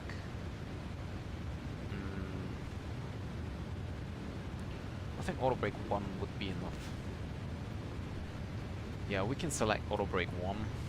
We can still take manual if we need to, and then we have flaps 25. Do we land flaps 25 or flaps 30? I think 25 would be okay as well. Yeah, we can land flaps 25, and then we have flaps 25, and we have a VREF of 135, and wind correction of 4, makes it 139 knots approach speed. 130 knots approach speed, okay. The wing flex mod, no. I think I have a cockpit mod which changes the font here to a more realistic one. Although I just noticed that the lights are still this kind of orange-ish stuff here. So I'm not sure. I downloaded the mod making the numbers more realistic. I'm just not sure if I installed it. The wing flex itself is crazy on that aircraft, but I don't think you need a mod for it. I think it's... yeah, you can see how it's moving, so... you can see how it's moving. I think that's absolutely standard version.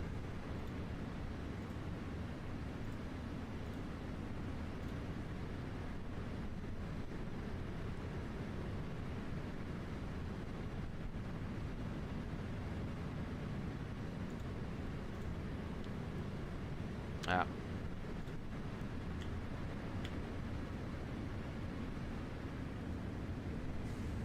So, we are now flying towards Berlin, and we will overfly the airport of Berlin-Brandenburg. It should be this one here, up ahead.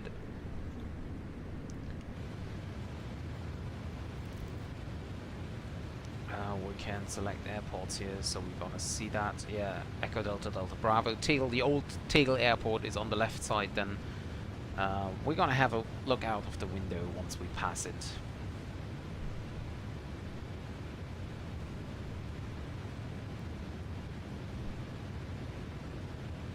Do you use like color? No, I just use like, you know, the cockpit is really dark. I don't know why OBS is making the cockpit so dark.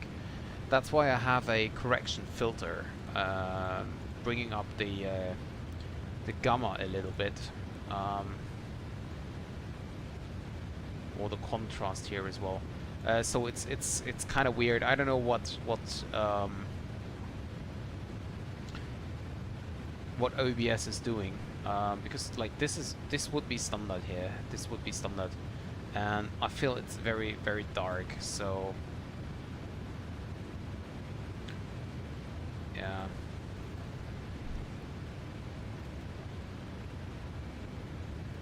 I know.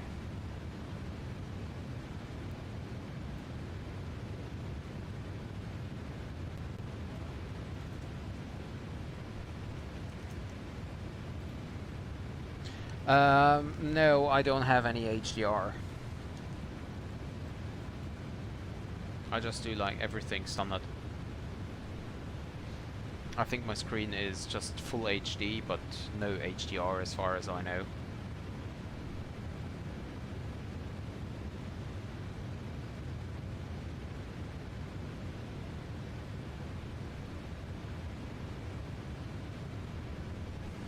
Okay. Yeah, I think no. On my screen there is no problem with it. It's just OBS. It's just OBS bringing, making it kind of weird, kind of dark. Well, let me see. There is a possibility to HDR tone mapping. Let me see. Is there any difference? No. What happens if I change it this to 8,000 and so there is no difference at all.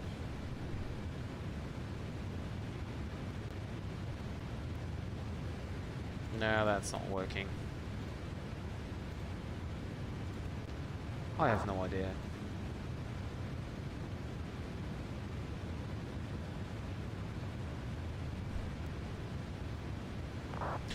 There is a way in OBS, there is a filter saying HDR tone mapping, and it says OBS can change from HDR to SDR automatically. So there is no difference in... Let me see something. No, but there is no okay, so there is no difference. But I mean, yeah, that could be the problem, but Yeah, I don't know. Maybe it's because also that I stream the window mode, so I just, like, as a source, I just have the flight simulator game itself, so I'm not streaming my desktop. It's just a game, and that might be the problem.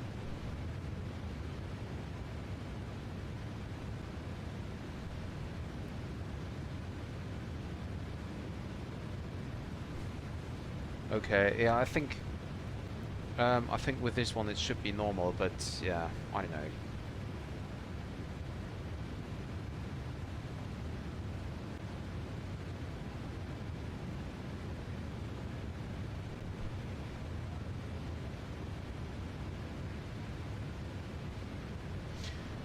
So we have only about 30 minutes left for a top of descent. We have it here. Oh, by the way, we're now overflying Berlin.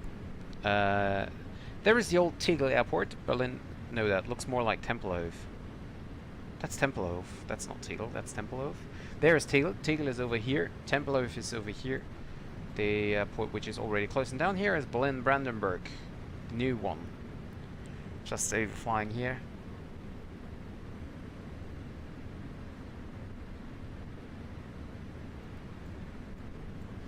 Yeah, you said that already. I can't tell you what the problem with the audio source is. If I have a look at my audio settings, there's, like, you know, nothing that I did.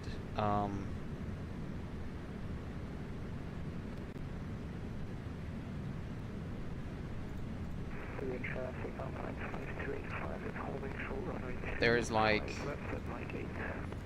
in the stream, let me see something. Let me try something. Maybe it's... No, there's nothing. Bitrate, I could update my bitrate a little bit, so it makes it maybe better. Keyframe, no, I don't know. Whatever.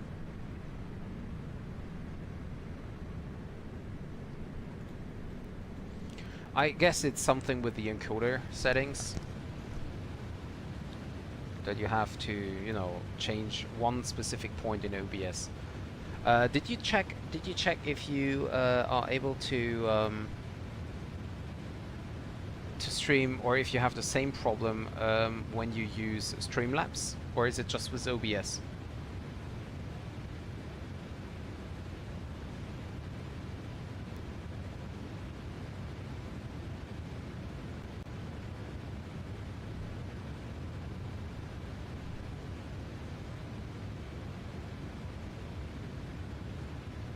No, there are some settings in OBS where you can select different encoder settings, or you can just leave it standard or blank or whatever.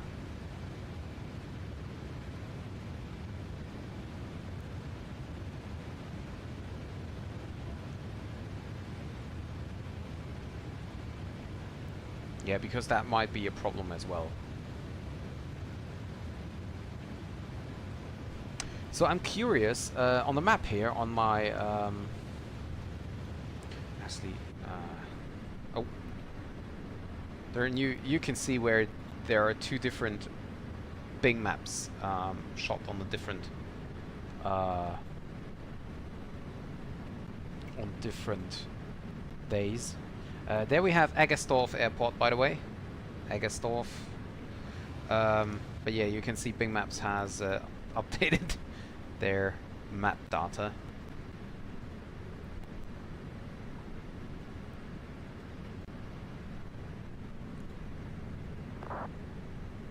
There's another airfield, looks like a military airfield there. Neuendorf im Sande, no, I don't know. I just used the best, I guess it was something like X264 hardware, whatever. Yeah, X264 is the standard, I think. Yeah, I have it as well, the Google Maps one, but to be honest, I always forget to set it up before I start the flight, and then I'm already in the flight, and I think you can set it up while you're in flight, but you shouldn't do it, so I most of the time leave it as it is.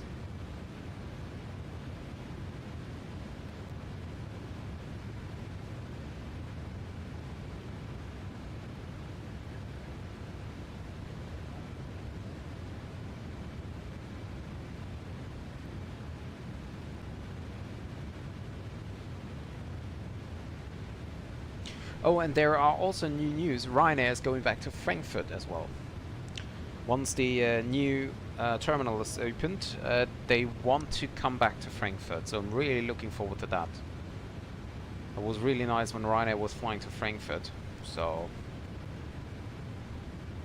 I'm really looking forward to having them back.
Yeah, it can crash you some mid-flight. Yeah, see, yeah.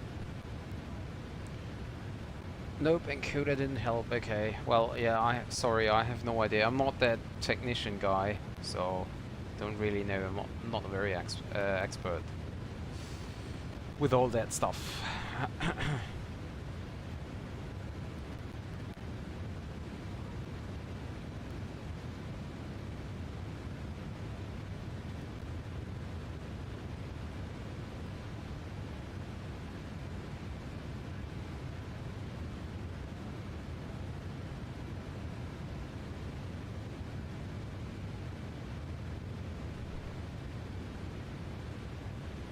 You're welcome, Felix. I tried my best.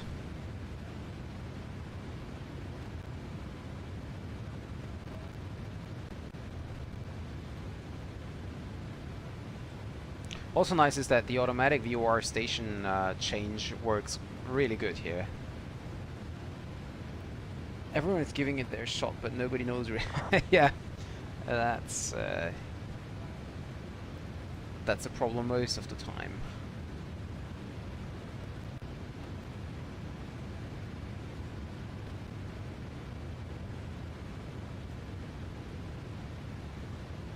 Yeah, and we can see we get really close now here to the top of descent.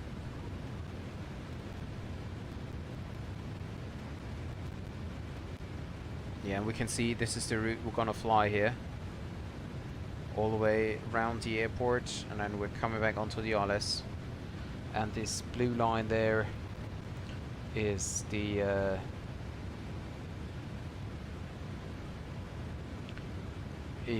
go-around procedure, so we just fly runway heading, and then after Xelto turn left to the WAR station, Zaborowek, and from there on as directed by the ATC. Well, of course we don't have ATC, so we just need to wait to vector ourselves around, basically.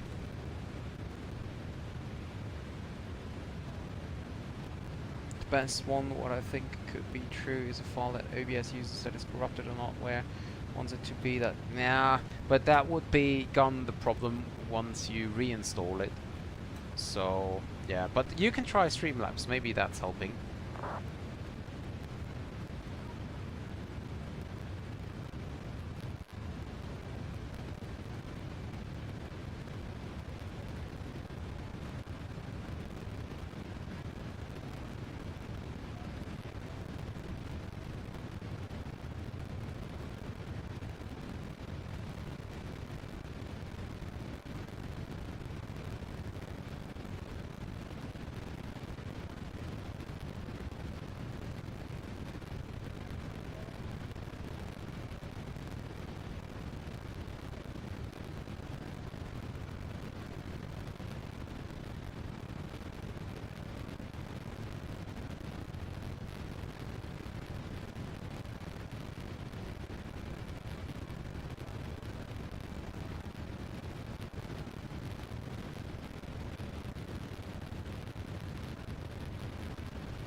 No, you're oil like.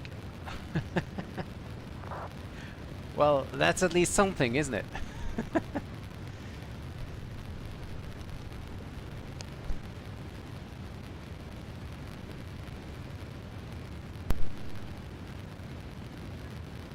Oh, my stream is well. That's yeah, that's your end. That's your end. I had the same problem. This sound problem is the same I had when I'm talking about the sound problem. I think you're right now installing Streamlabs. That might be the reason.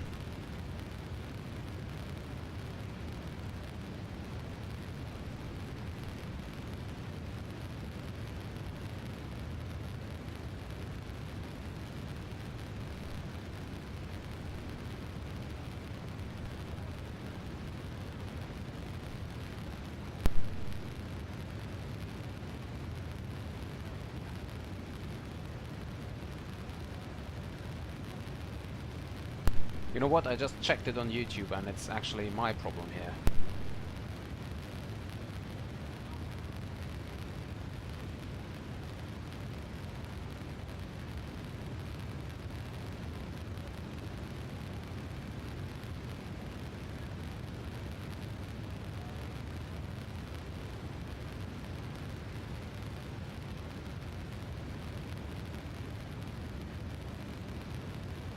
Yeah, that's really weird. I'm just trying to figure out what it is.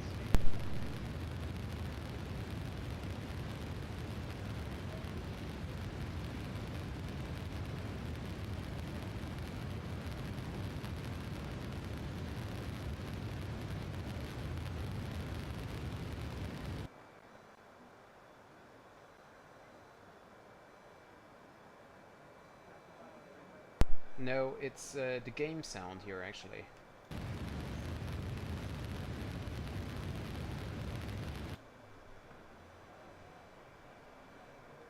That is interesting.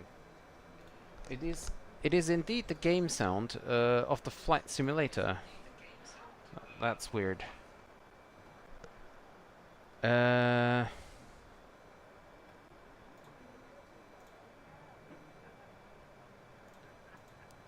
Okay, so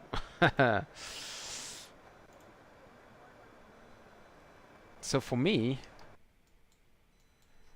everything is normal. So I don't have any sound problem. It's really just yeah, because I turned the sound of the simulator down.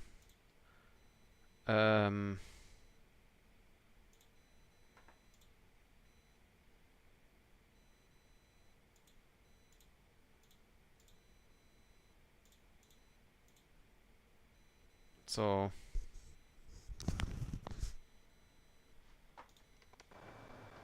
let me see. Let me try it again.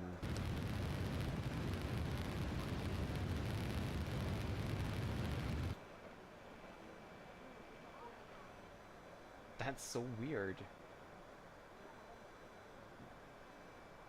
Yeah, I know, Felix. I know what it is. I know the source, like the problem. I just don't know. I just don't know why. I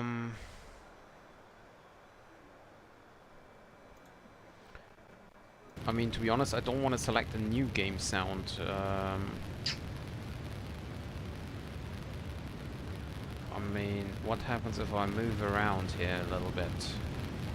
Let's see.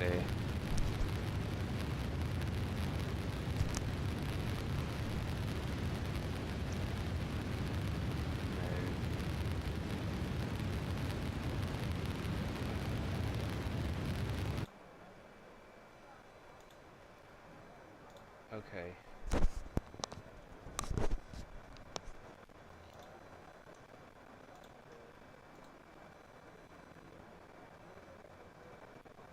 But how can I get, like...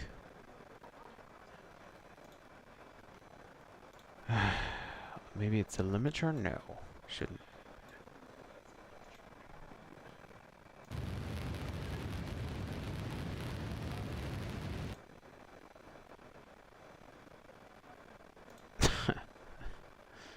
I hate that.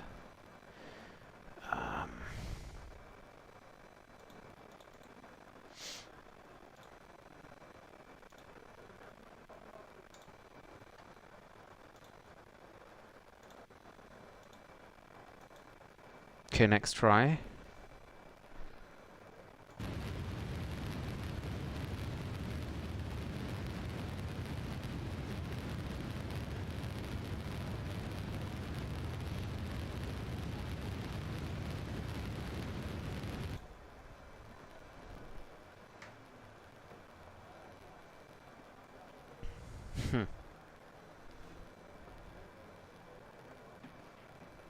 I have no idea.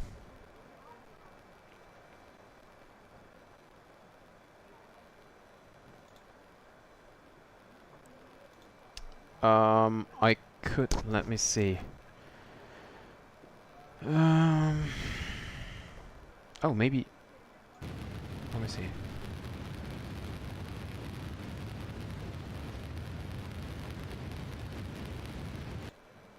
Is it raining? Maybe it is raining. No, it's not.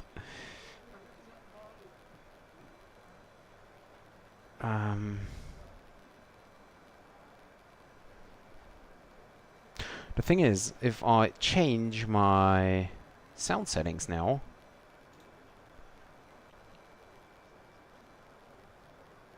then I will have the problem of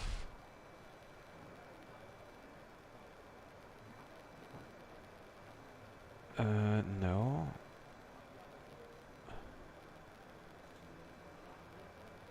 Then I will have the problem that I have to reconnect on like everything, and maybe if I'm really unlucky, ABS kicks me out as well. So maybe I could test something else here. So let's see. You have the same problem, okay. Well, that's really annoying, yeah. So let me check again here.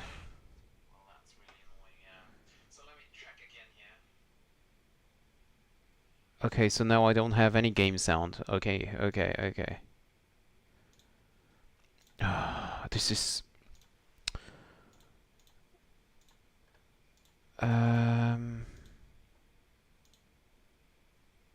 Now I don't have any audio source at all.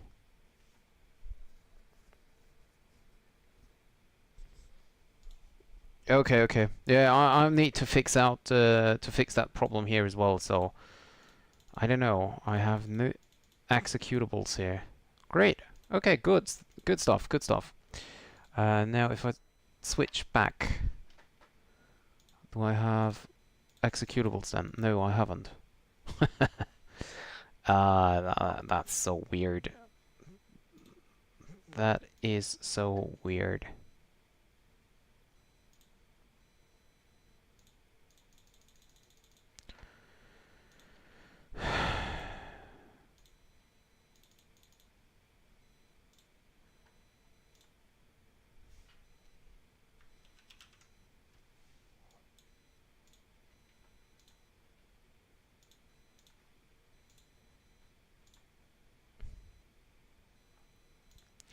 Okay, so we don't have any simulator sound here. But at least then there is nothing which creates any problems, right?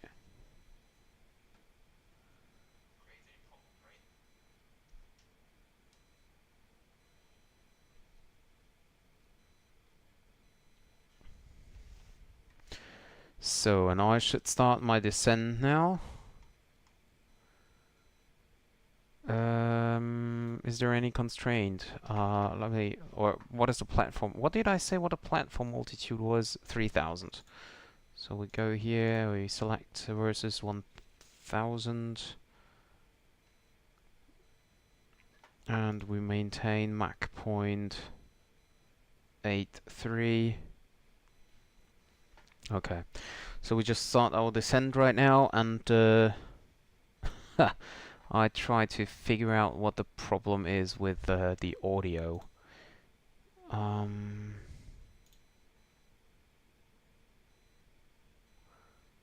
Sample.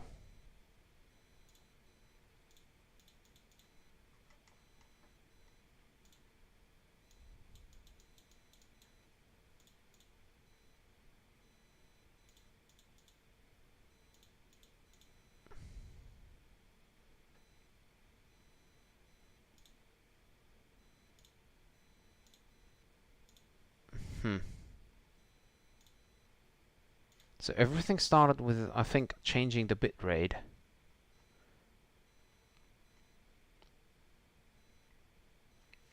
That was with like how everything started. And now I just have no executable I can select.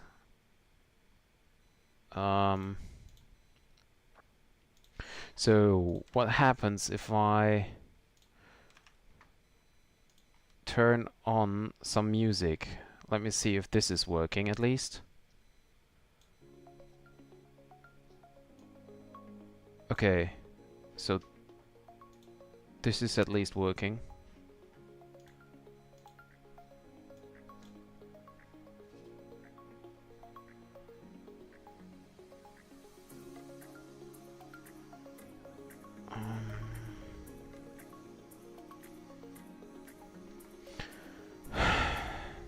That's at least something, right?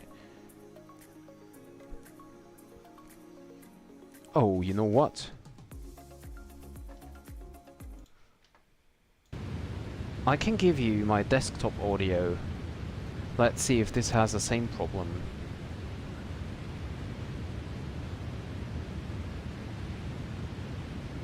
No, it hasn't. Okay, so at least we now have sound again. Okay, so at least we now have sound again.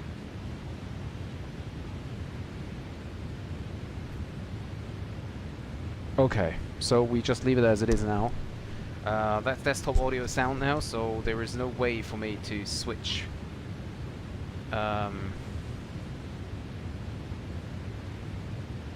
everything around.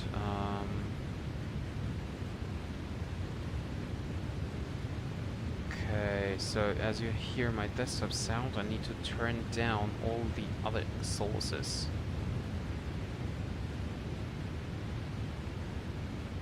Okay, so I have turned off everything, and it should be working now.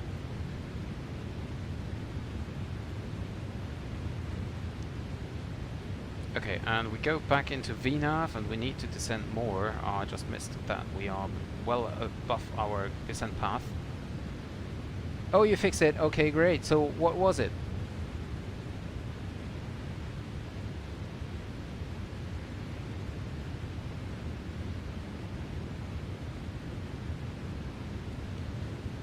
What was the problem?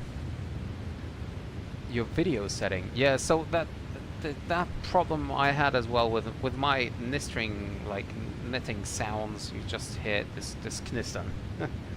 That is the same problem.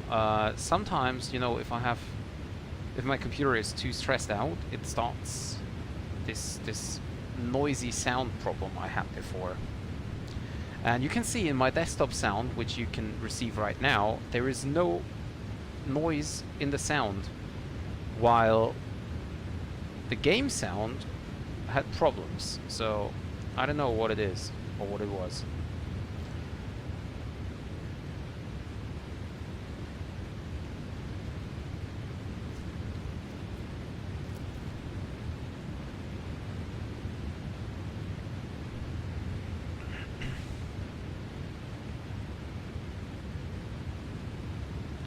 Oh, okay. Well, it sounds difficult. No wonder you felt you did not find it.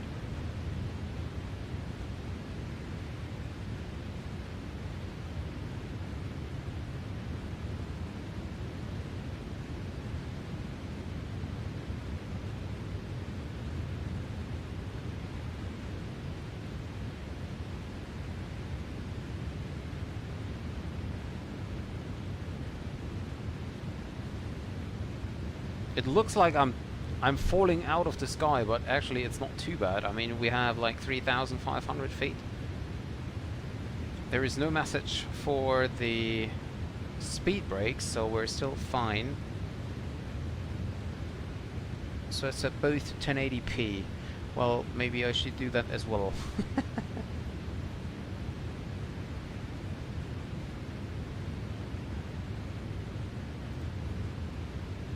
So normally, but this should be okay if I take that to 6,000. And audio max is 160. So if you hear that problem again, then please just tell me.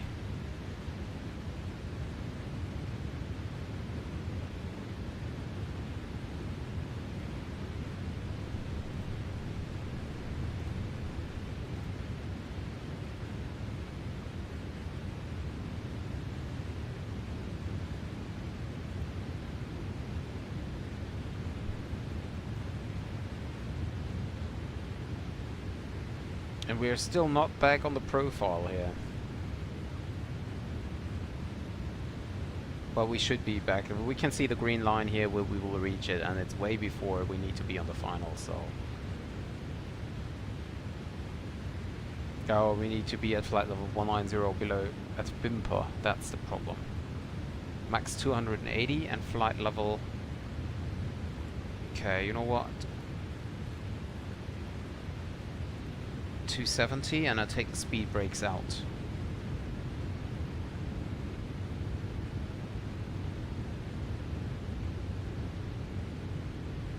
Now let's see if we can reach it.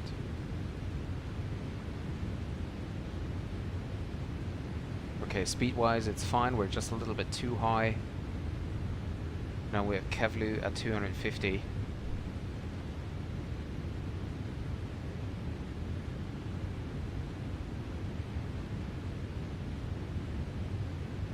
Yeah, we're descending with 4,400 feet. It looks like a rapid descent, but I don't know. I don't know if this is normal or not. Can't tell. I'll try another recording just to be sure. Yeah, okay, do that.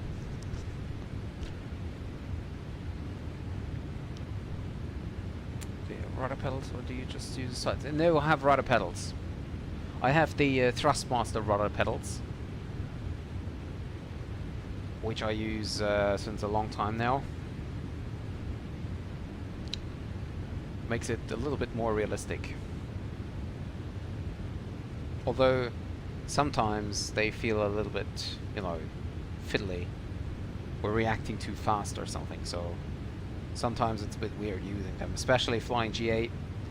GA is always difficult to fly with the Thrustmaster pedals. But overall, I'm quite happy with them.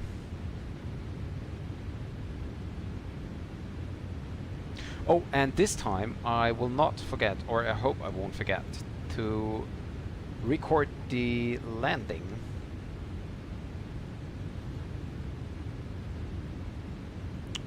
Put it here.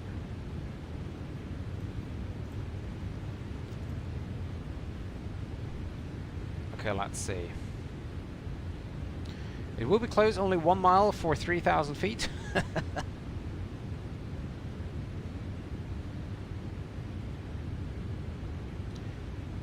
Yeah, well, we're 1,000 feet too high, but I don't know if there will be a fee to pay afterwards. I don't know. Okay, great, Felix. That's great.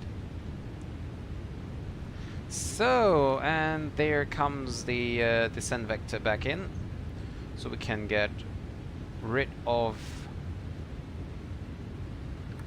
Yeah, we get rid of the speed brakes here. There we go. Perfect.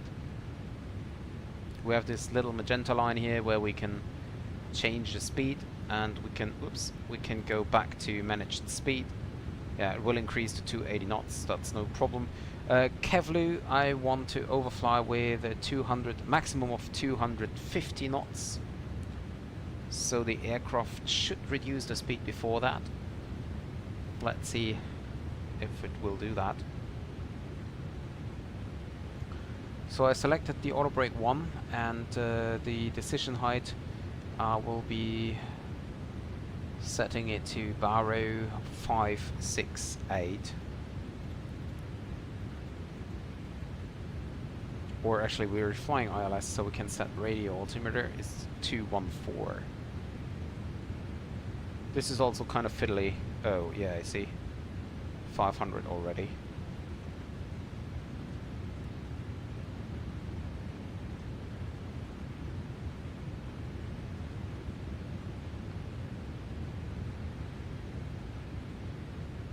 Okay, now on 0. Great. So we're starting from the beginning.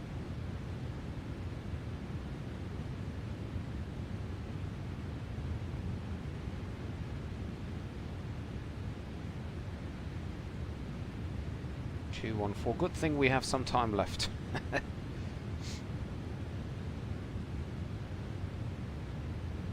2, 1, 4.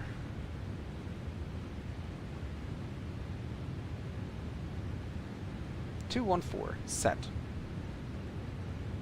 Okay.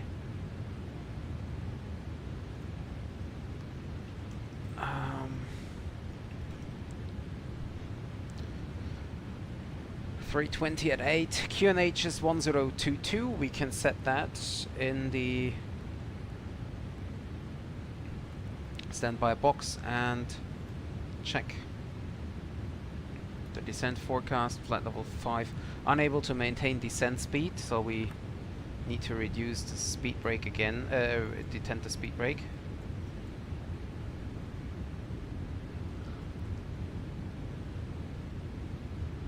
Yeah, we're getting the sound now. We have 2 miles left for Kevlu. I don't know why the aircraft does that right now, but, well.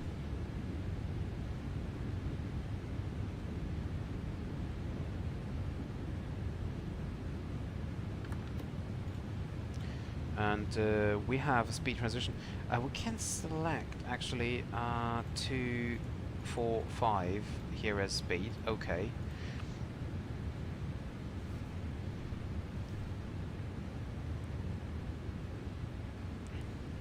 Yeah, now we're reducing to 250 knots, 245 knots.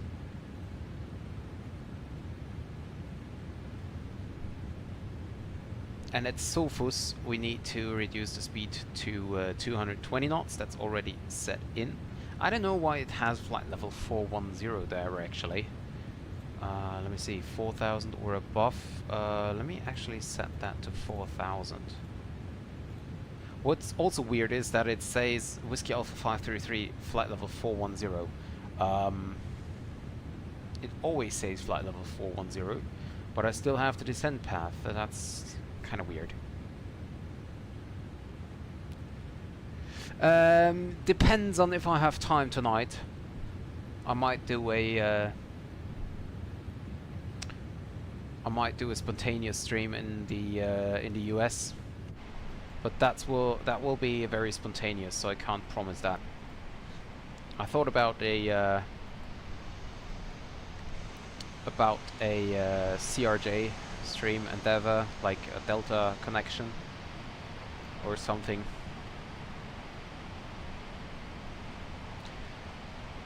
There is the airport, by the way. That's where we want to go.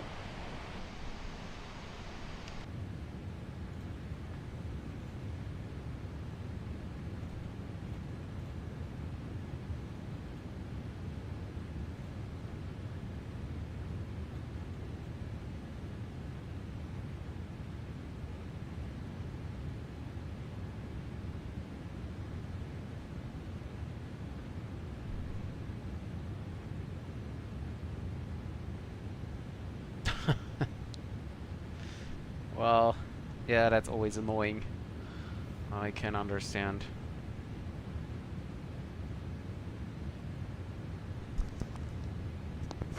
Okay.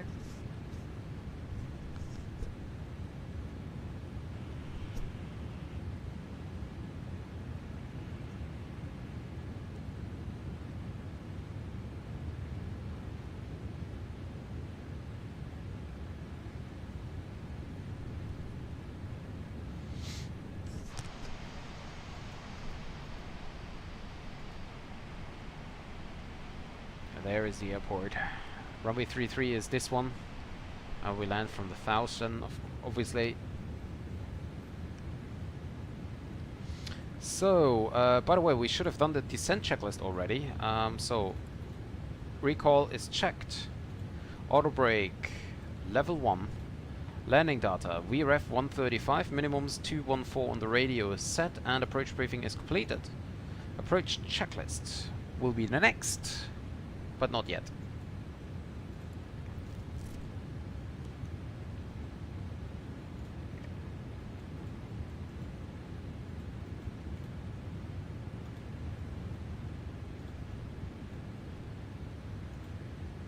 there we go.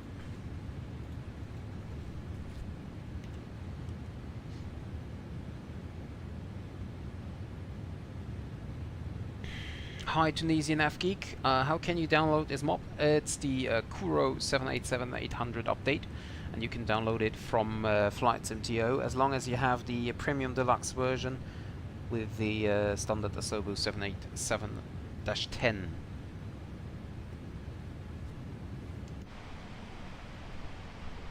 There's the airport.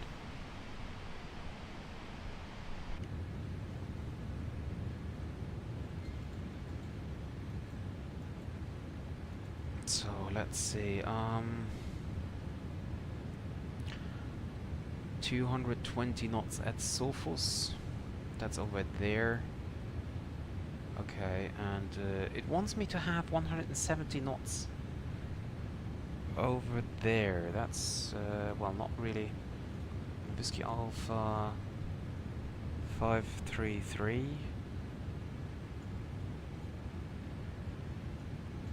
4-6. Well, that's a 10 miles final here. 10 miles final, 190 would be okay for me, but don't need to. No, that's wrong. But don't need to be any faster than that. That is okay. And then we have Whiskey Alpha 533, where we also basically okay, airlag on 3000. And also speed-wise, 4, 5, 6, 7, 7, 9, 8, 6, almost 10 miles final.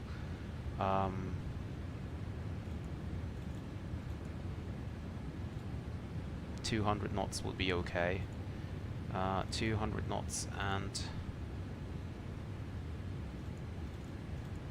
3,000 above. No! Oh, come on.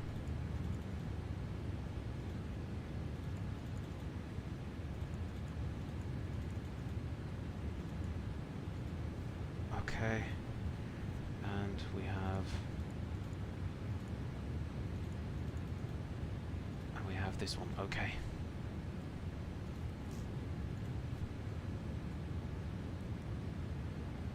So next one is Sophos coming in, and we should reduce the speed now. Let's see if it wants to be wants to have the speed brakes again.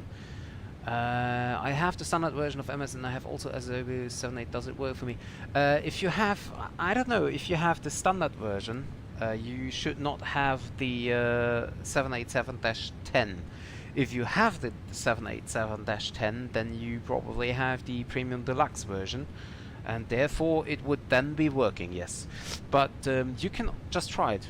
You can download it from FlightSim and then just try it out if it's working. If not, you just delete it out of the community folder again. And yeah, and that's it. So the aircraft should reduce now to 20 knots, okay, and unable to maintain, I need speed brakes, okay. That's weird. That is really weird. That I always need speed brakes instead of like reducing the speed itself.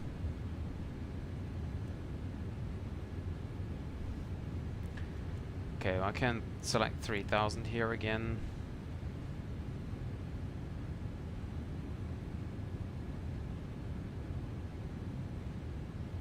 Okay, I can get the speed brakes in. And I want to have the data. Yeah, so we're fine. There was a glitch where standard edition users got premium deluxe content. Okay. Well, yeah, I suggest you just try it out. Download it. I mean, it's for free anyway, so download it, try it out, and if it's working, then you'll be fine.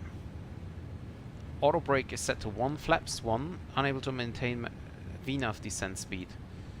Extend speed brakes as required. Yeah, because I want to reduce it. It wants to reduce the speed to flaps 1 speed. Okay, I see.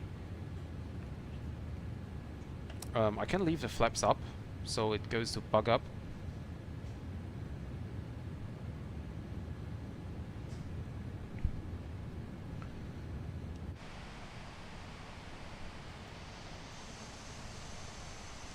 Okay, and I start the recording tool now, so I don't forget it anymore.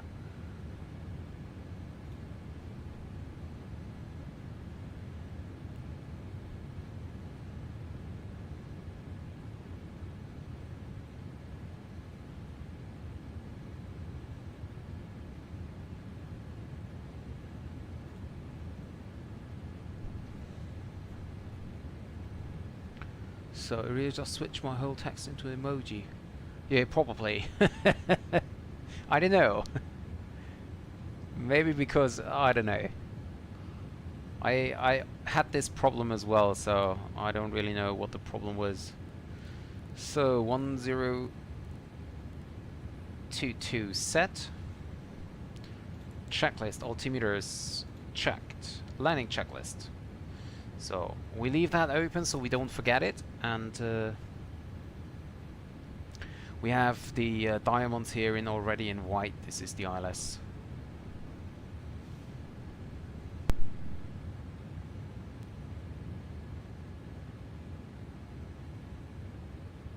Yeah, we can see the green angle coming in. So I'll look into getting the 737-600 after the stream, so maybe we'll fly alongside each other here in a few streams. Yeah, would be nice. Nice.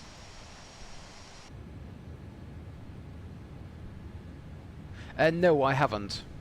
I haven't tried shared cockpit yet because I wanted to try it back in like beginning of the year or something, but at that point it was very buggy, so you had a lot of simulator crashes when you tried it. So I decided to not do it.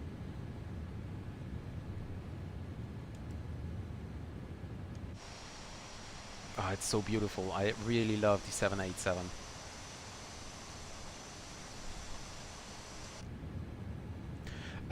It's basically another server connection, so you connect your simulator with another simulator, and everything you do is transferred into the other simulator as well. Yeah, the problem is with that, and that's the main problem for a lot of people, you need to have everything on the same version, so same simulator version, same aircraft and aircraft version. Like everything you do has to be the same, otherwise it's not working or leads to crash to desktops.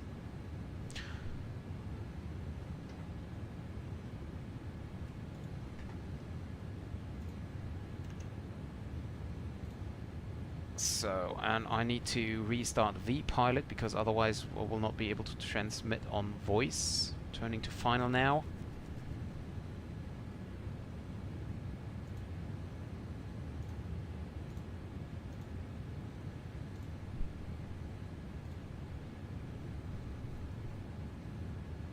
Yep.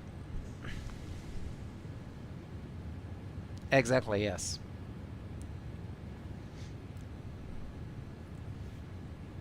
So we can select flaps 1 here. What is the FMC message?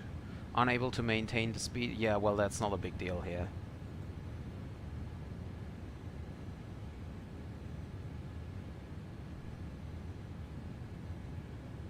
Oh, really? Well, but for that you would need like an aircraft which is able to fly with 3 people, like the Concorde, for example. So we got the dot in here again. We're still in the descent for 3,000 feet. I have no idea. I have no idea when the PMDG 777 will be released. There's no news about that, and yeah. So I click the approach button, lock white, and glide slope is white. We can do the frisk check. So we have Whiskey Alpha, 20 miles, 327 degrees. ILS is checked. Localizer is alive.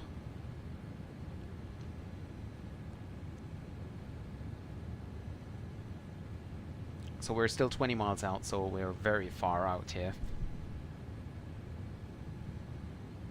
The glide slope, you can see that by this little diamond here. This little diamond over here in the heads-up display. And it's down here as well, this little diamond here. Once it's moving, once you're getting closer to the glide slope, it turns its color into magenta. or in, I think in Airbus it's green or something, and then it moves down, and when it's here in the middle and you press the approach button, then the aircraft should take over, and this white GS, which stands for glide slope, should switch into the green one with the green box around it. Yeah, exactly. You want to keep that in the center, and you don't miss up with that one. This one is your descent indicator with the VNAV pass, and this one, this diamond here, is the ILS.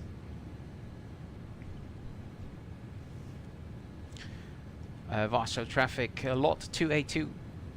We are on the 16 miles final for runway 33, Warsaw traffic. Do I wreck it? Yes, I do wreck it.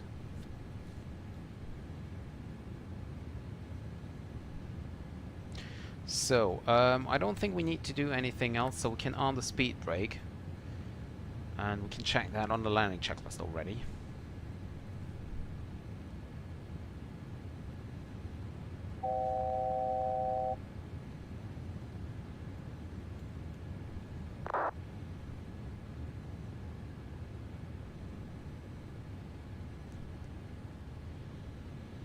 So I keep the descent thing in the center to get it to catch the glide slope.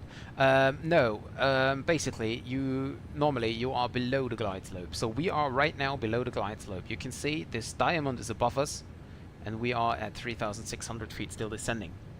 So basically, if you imagine the glide slope coming in from above you, you just want to join it.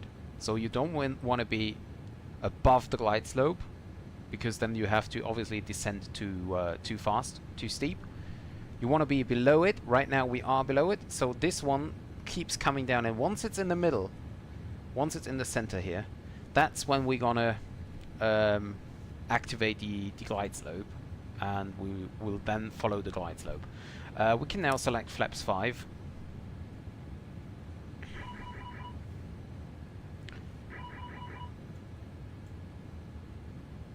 So there's the airport.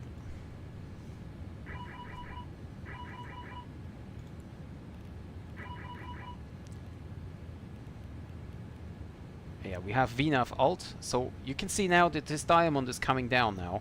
2500. Radio altimeter is alive. This diamond is coming down now. You can see it down here as well. See, it's coming down, and once it's in the middle, this white GS will switch into green one with a green box on it, and then you know we caught it, and then the aircraft is following the glide slope down.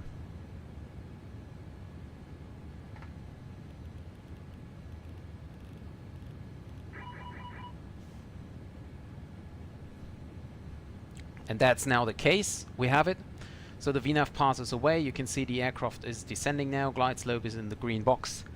And you can see the go-around altitude. The altitude is still here with this magenta box, but we are descending. So we're now established on the ILS, and we're 7 miles out. Warsaw traffic, lot 282 is on the 7 miles final for runway 33. So we can get down flaps 15.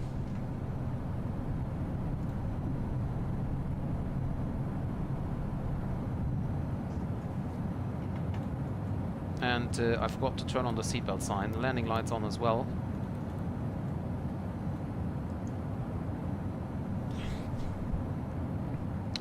Yes, replay is on, Travis. Thank you very much for reminding.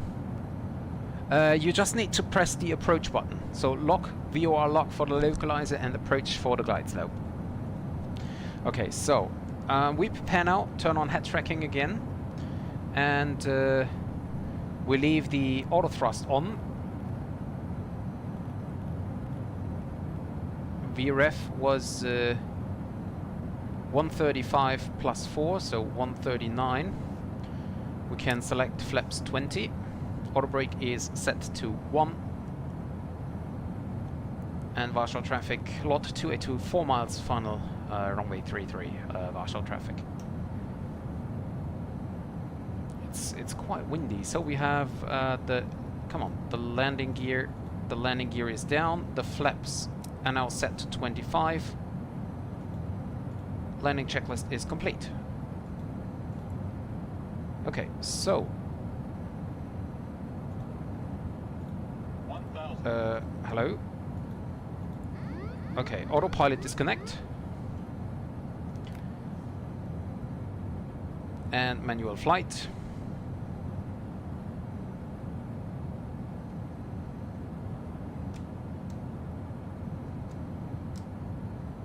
Ah, come on.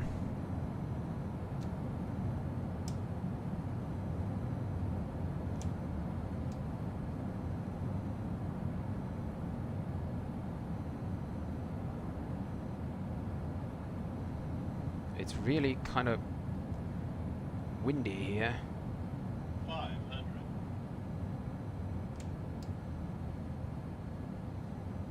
Poppy says 2 white, 2 red, we're good.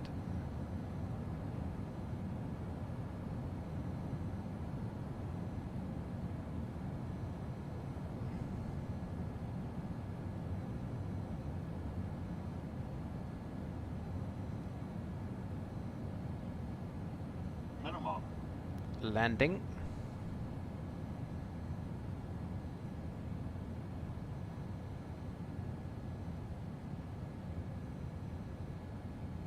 $50, $40, $30, $20,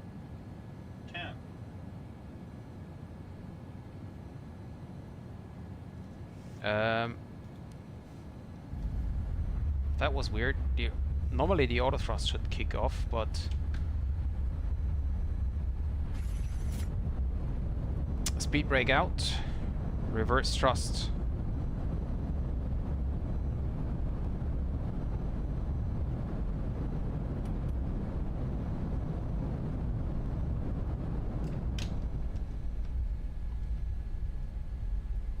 And we vacated.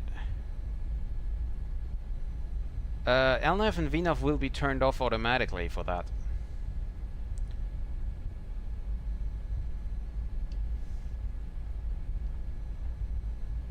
So weather radar off. And Warsaw traffic, runway 33 is vacated, Warsaw.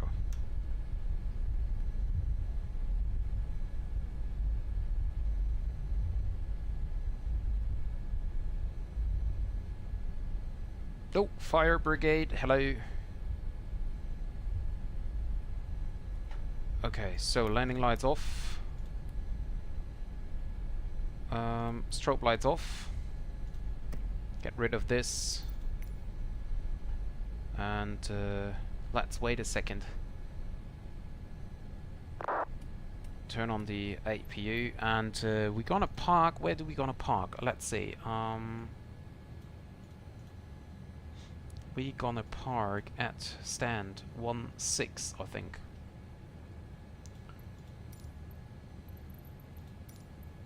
Stand 16. There we go. Do we want to request to follow me? Yes, why not? Let's take request follow me, and of course LOT. Handling by LOT Polish Airlines. Okay. No, I don't have that anymore. But I will tell you what the landing rate was in a second. So landing rate was 200. Oh yeah, 240. 240 was the landing rate. Oh, there is the follow me. Hello, Mr. Follow Me. We will turn off the taxi lights for you, so we don't blend you.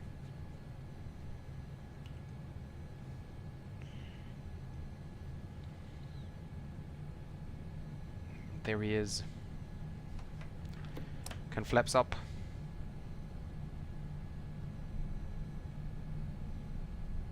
And flight time was... Oh, it's okay. So the elapsed time does not stop. It's resetting on 000. Proszę Państwa, wylądowaliśmy na lotnisku docelowym. Prosimy o pozostanie na swoich miejscach do czasu zatrzymania się samolotu i wyłączenia sygnalizacji zapiąć pasem. Kapitan i cała załoga dziękują za wspólny lot. Miło nam było gościć Państwa na pokładzie naszego samolotu w rejsie polskich linii lotniczych LOT. Thank you for flying with LOT. No, GSX is not free. That's not free.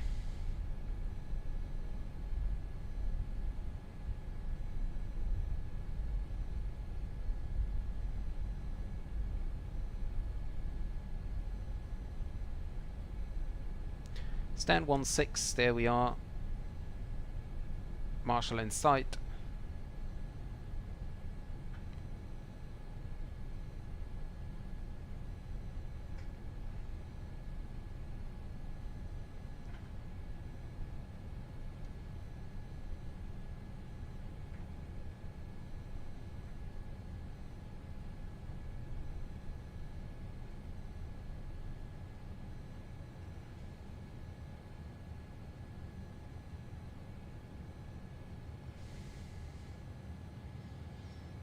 Set parking brake.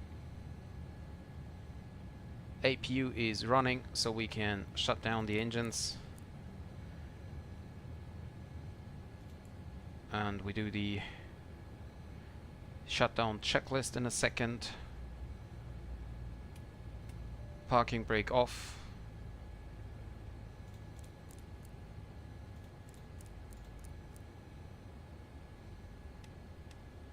Hydraulics off. Beacon light off. Hydraulic panel is set. Hydraulic pumps, fuel pumps are off. Flaps up. Parking brake is set, and fuel control switches are shut off. So shutdown checklist is completed. And that's it, ladies and gentlemen. Welcome to Warsaw. So, yeah, landing rate, as I said, was 240. And I disconnect from the network now. It's one time buy, Felix. It's one time buy. And I have the announcement from Luke Airtool, which is free on Flights MTO. Yeah, it wasn't a very good parking. Okay, I admit it was not. It was not a good parking, I admit. Well, it was not too bad though. Okay, anyways, welcome to Warsaw, and I stopped the recording now, and we're gonna have a landing, look on the landing. Let me just set it up, or maybe let me first restart the engines so we have some sound. Doing it a little bit unrealistically here. I want to set up the lights here as well. No, we had that off. Okay, let me just quickly set up the engines.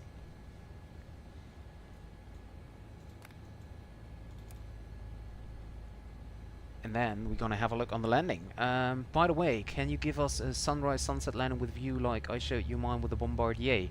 Yep, I can do that. I can do that.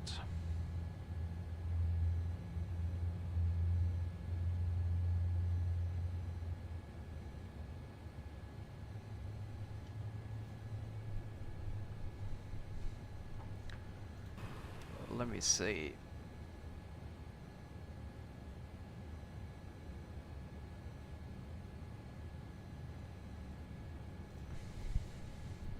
Just not sure. Let me see where the touchdown was. Okay, in front of this taxiway here. Okay, so a little bit late, I guess. Okay, engines are running. Perfect. So,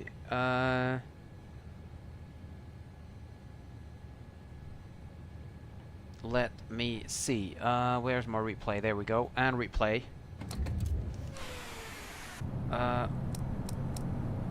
So I set flaps 15.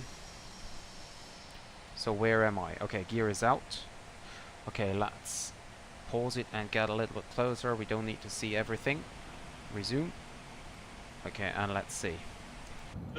I need... Okay.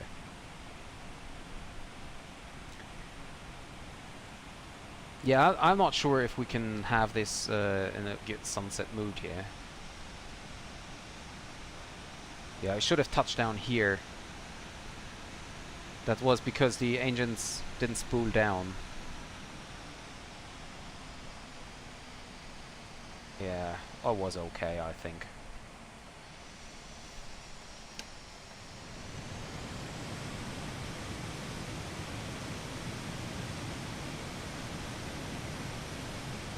Well, yeah, it was okay, I think. Let me see if there is any other... let me see. Well, this wing view looks weird because of the window here. Do we have a gear camera? Oh yeah, we have.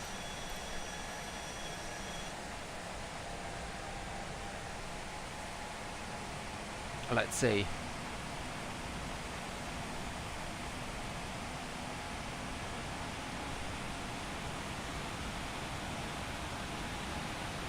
So, actually, you leave the auto thrust on in real life as well, same as for Airbus. But I had the impression that this was not working quite well here, because it did disconnect the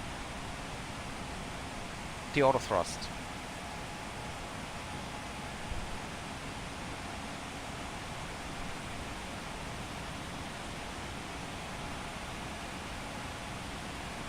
There would have been a good touchdown if the auto thrust would have been disconnected. See?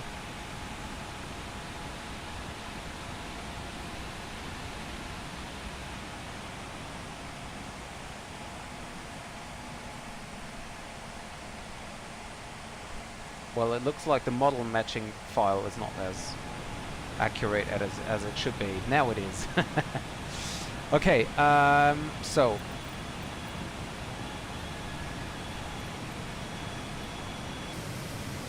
let's see. Let me get back first and then put it like this.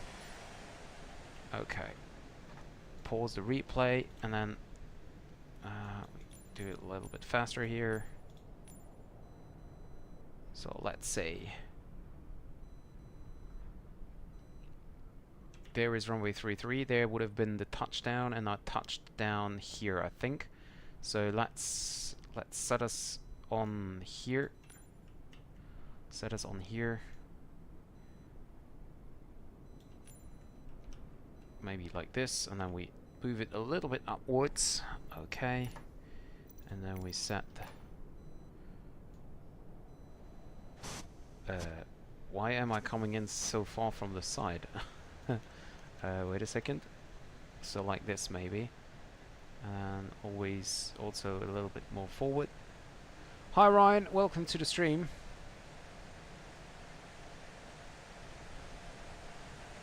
So maybe like this.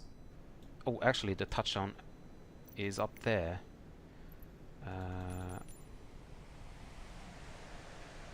So maybe like this. Okay. So, and let's see.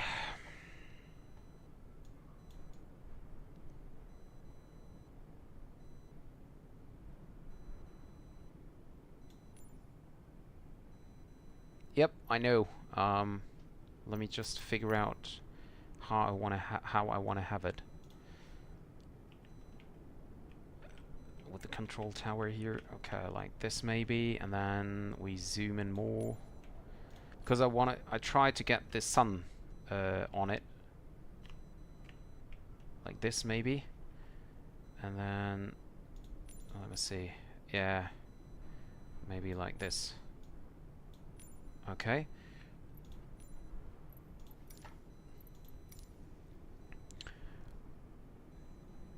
You're welcome, Ryan. You just missed the stream, unfortunately. Okay, so let's see if this is going to work.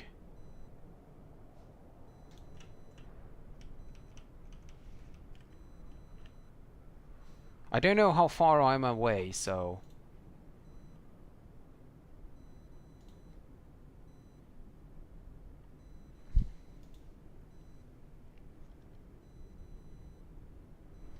Oh, I can hear it. I can hear it. 400. 300 feet.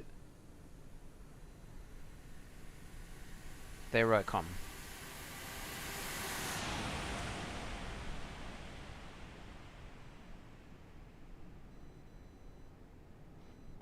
Wow, that was nice. So let me go more to the other side here. Yeah.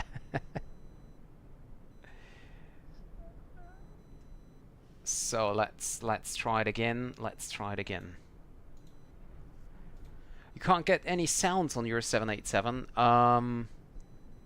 Well, normally there should be a standard sound. So if you have the VATSIM, then I think you just did something wrong with the JSON file.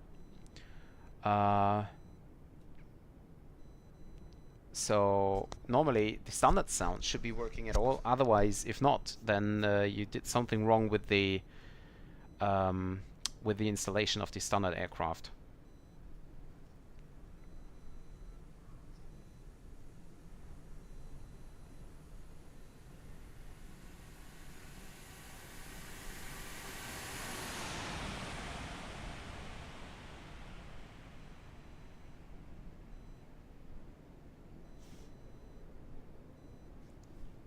Well, I'd say, whoops, I say that was quite nice, was it?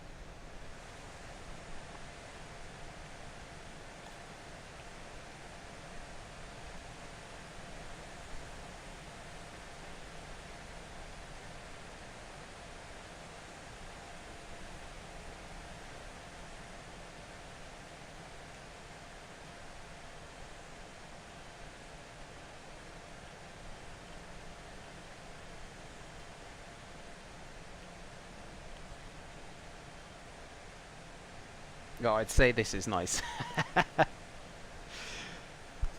Okay, so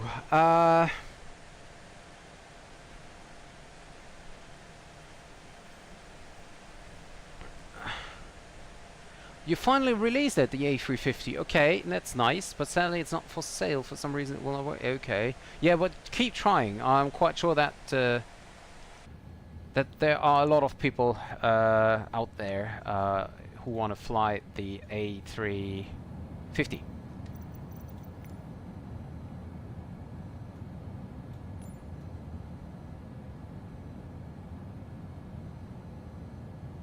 Come on, I just want to have a sunset landing here. Okay, let's take this.